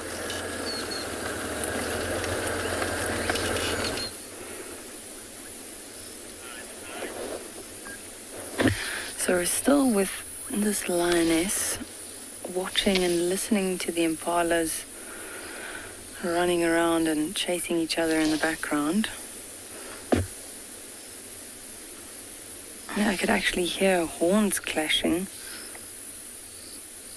a minute ago.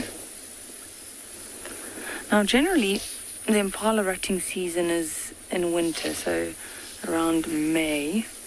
But at the end of January or mid-January, the day length starts shortening, and that triggers an increase in the testosterone levels in the males. And that's why you'll start seeing them chasing each other around like this. Well, this is the perfect opportunity for a predator to try and catch one of these guys. Their awareness drops, and all they want to do is fight each other and chase around the females.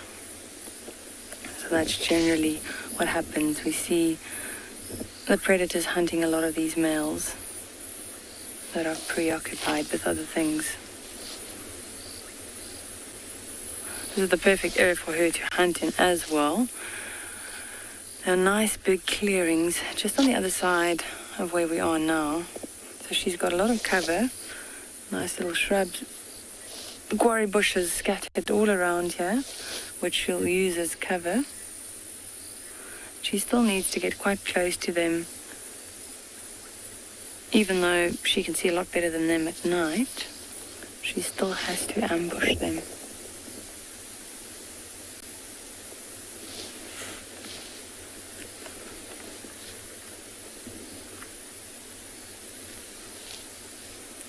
Now, it is quite impressive that she's, I think she's been hunting by herself for quite some time. Like I said earlier, she hasn't been spending a lot of time with the rest of the pride. So it's not uncommon then, if it's a lioness by herself, to see her catching smaller things. So something like an impala would be exactly what she'd go after.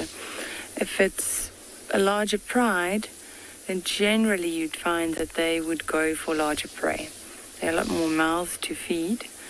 So if they're going to use that energy to hunt, they might as well hunt something bigger. So something like a zebra or a big kudu or a buffalo.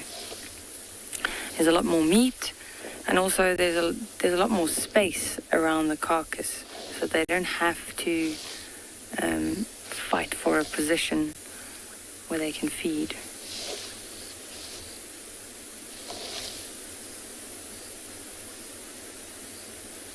But for her, if it's just her and the cubs, an impala would be just fine.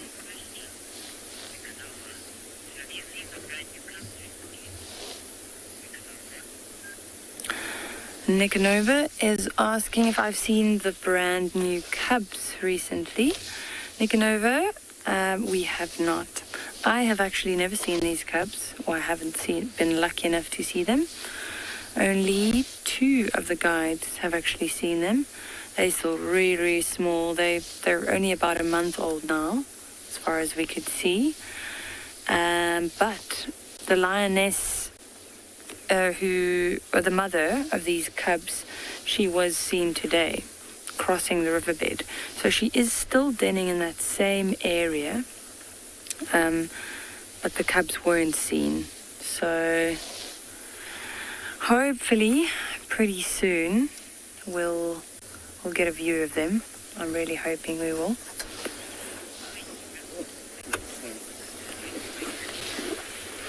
All right, we're going to send you back to Tswalu.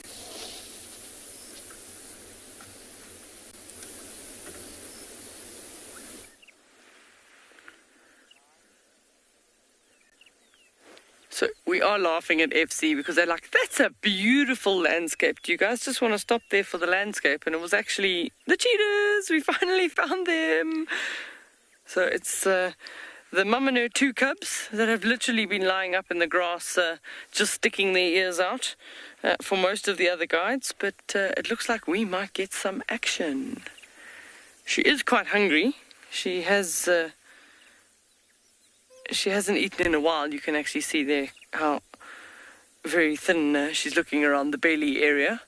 So this is a possible opportunity just in this last window of the last light that she could potentially think about hunting. But I don't see anything in the surrounds.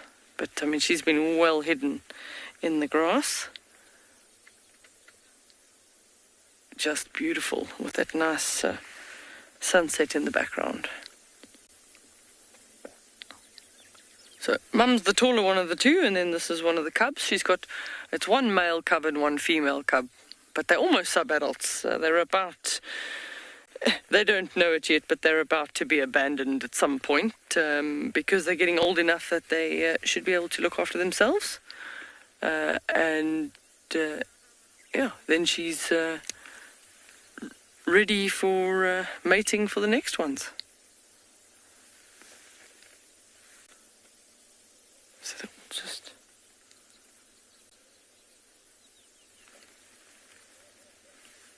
I can hear them purring. They're actually purring. Yeah, it's a very, very soft... You probably wouldn't pick it up on the camera, but it's a... She fell down.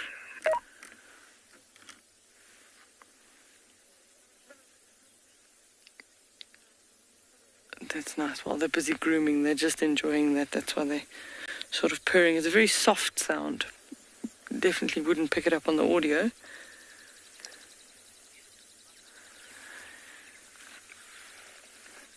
Lisa's comment is beautiful mama and her babies. Absolutely. She's done really, really well. This particular female actually started with 5.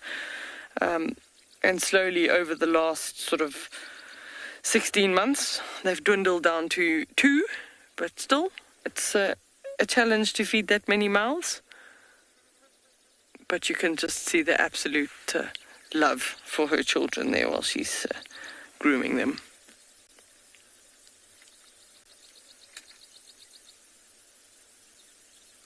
Oh, sticks for dinner, maybe?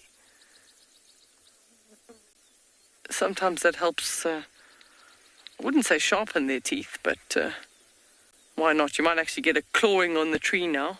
Smell the bottom of the tree in case there's been any other predators around. And then sometimes they just also scratch and claw at the trees just to have a good stretch.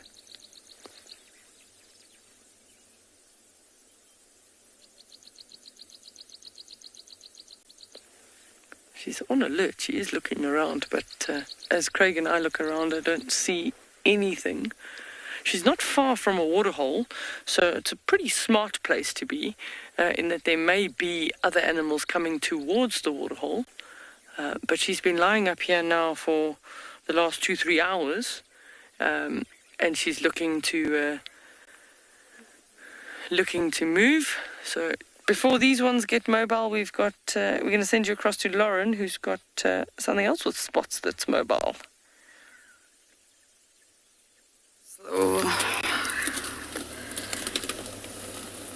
She's just walking off in the distance here. We had her back up on the tree. A hyena came, but I don't actually know what hyena it was, believe it or not, and I think I'm going to make the call to let her be. There's lots of vehicles, and she's wandering through the grass in the dark, so I think this will be our last little visual of Miss Tlalamba, unless she decides to pop back up onto the road.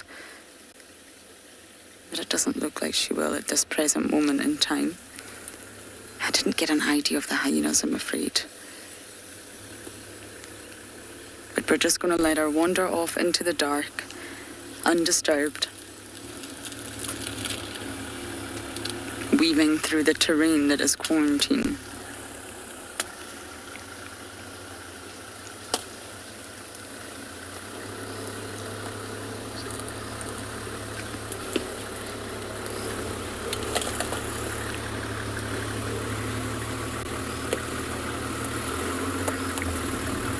So we're just going to let this other vehicle move, and then we are going to navigate out and pull out of the siding so other people can come in and view Tlalamba.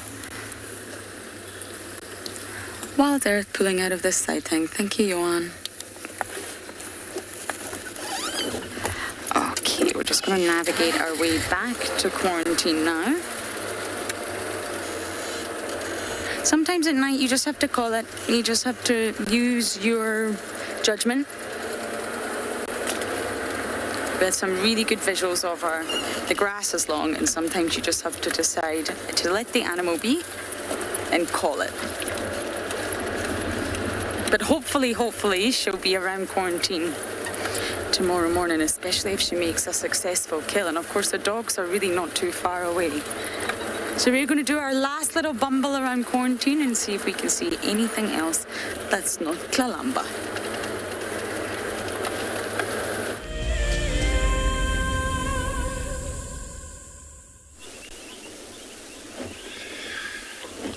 So we got an owl scrub here on the road. It's probably about to get active for them. They are nocturnal. They come out at night, move about at night, and They're actually vegetarian. They eat grass, short grass. They're just sniffing around on the ground. It happens sometimes there is more than one.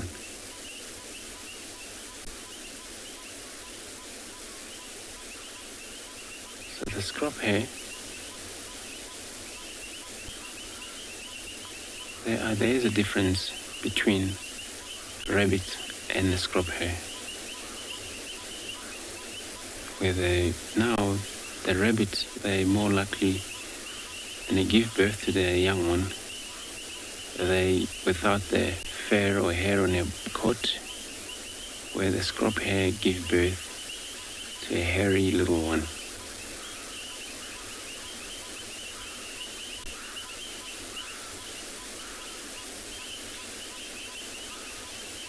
And there's a scrub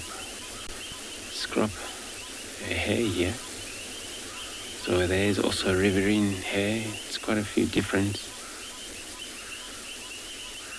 But they are a snack for leopards, for a big owl, the rose owls, those giant eagle owls. We'll take that down. So as you can see, their eye reflects, but it's not that we're shining at it. So we're gonna carry on checking again.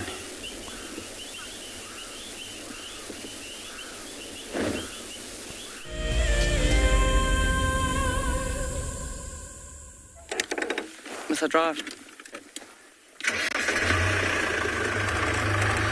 So you're back with us, and Mom too. She's decided to start heading in a southerly direction. She still doesn't see anything at this stage, but she certainly would be interested. At this stage, it could be anything. It could be looking for a steenbuck or a springbuck. I'm just going to stop there for Craig. It's a little bit easier when we're not moving.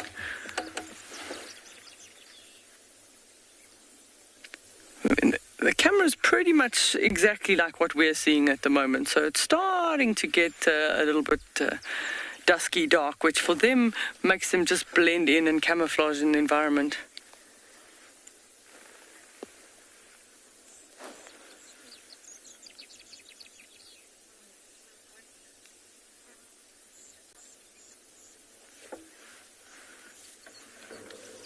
So, Elliot, you asking the question, at what age do these cheetahs leave their mum? So it's about now. It's about 18 months. And generally, although in this particular instance it's a male and a female cub, well, they'll leave together and they'll support each other for at least about another 6 months or so. And they'll hunt together and find food together. And then as soon as the female starts coming into estrus and starts attracting attention of dominant males, then her brother in this instance will then get pushed away from her, and then they will go off and live separately. So it doesn't matter, whatever the combination is of the cubs in a group, the males will always stay together as a coalition, and then the females will move off their separate ways once they reach maturity.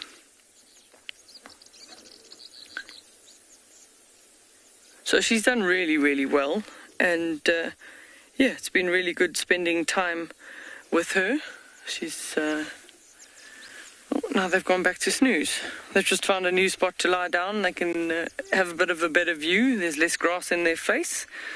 So, nice place to snooze for the afternoon. So, if nothing bothers them, they'll potentially just lie up here for the rest of the evening. But if it would be a situation of a full moon, then there is a possibility that they could go hunting. But we might land up being able to find them relatively close by tomorrow. She's still on alert. You never know. We wish her the best of luck. We hope that she is hopefully successful, either even tonight or in the early hours of the morning, to be able to feed those cubs.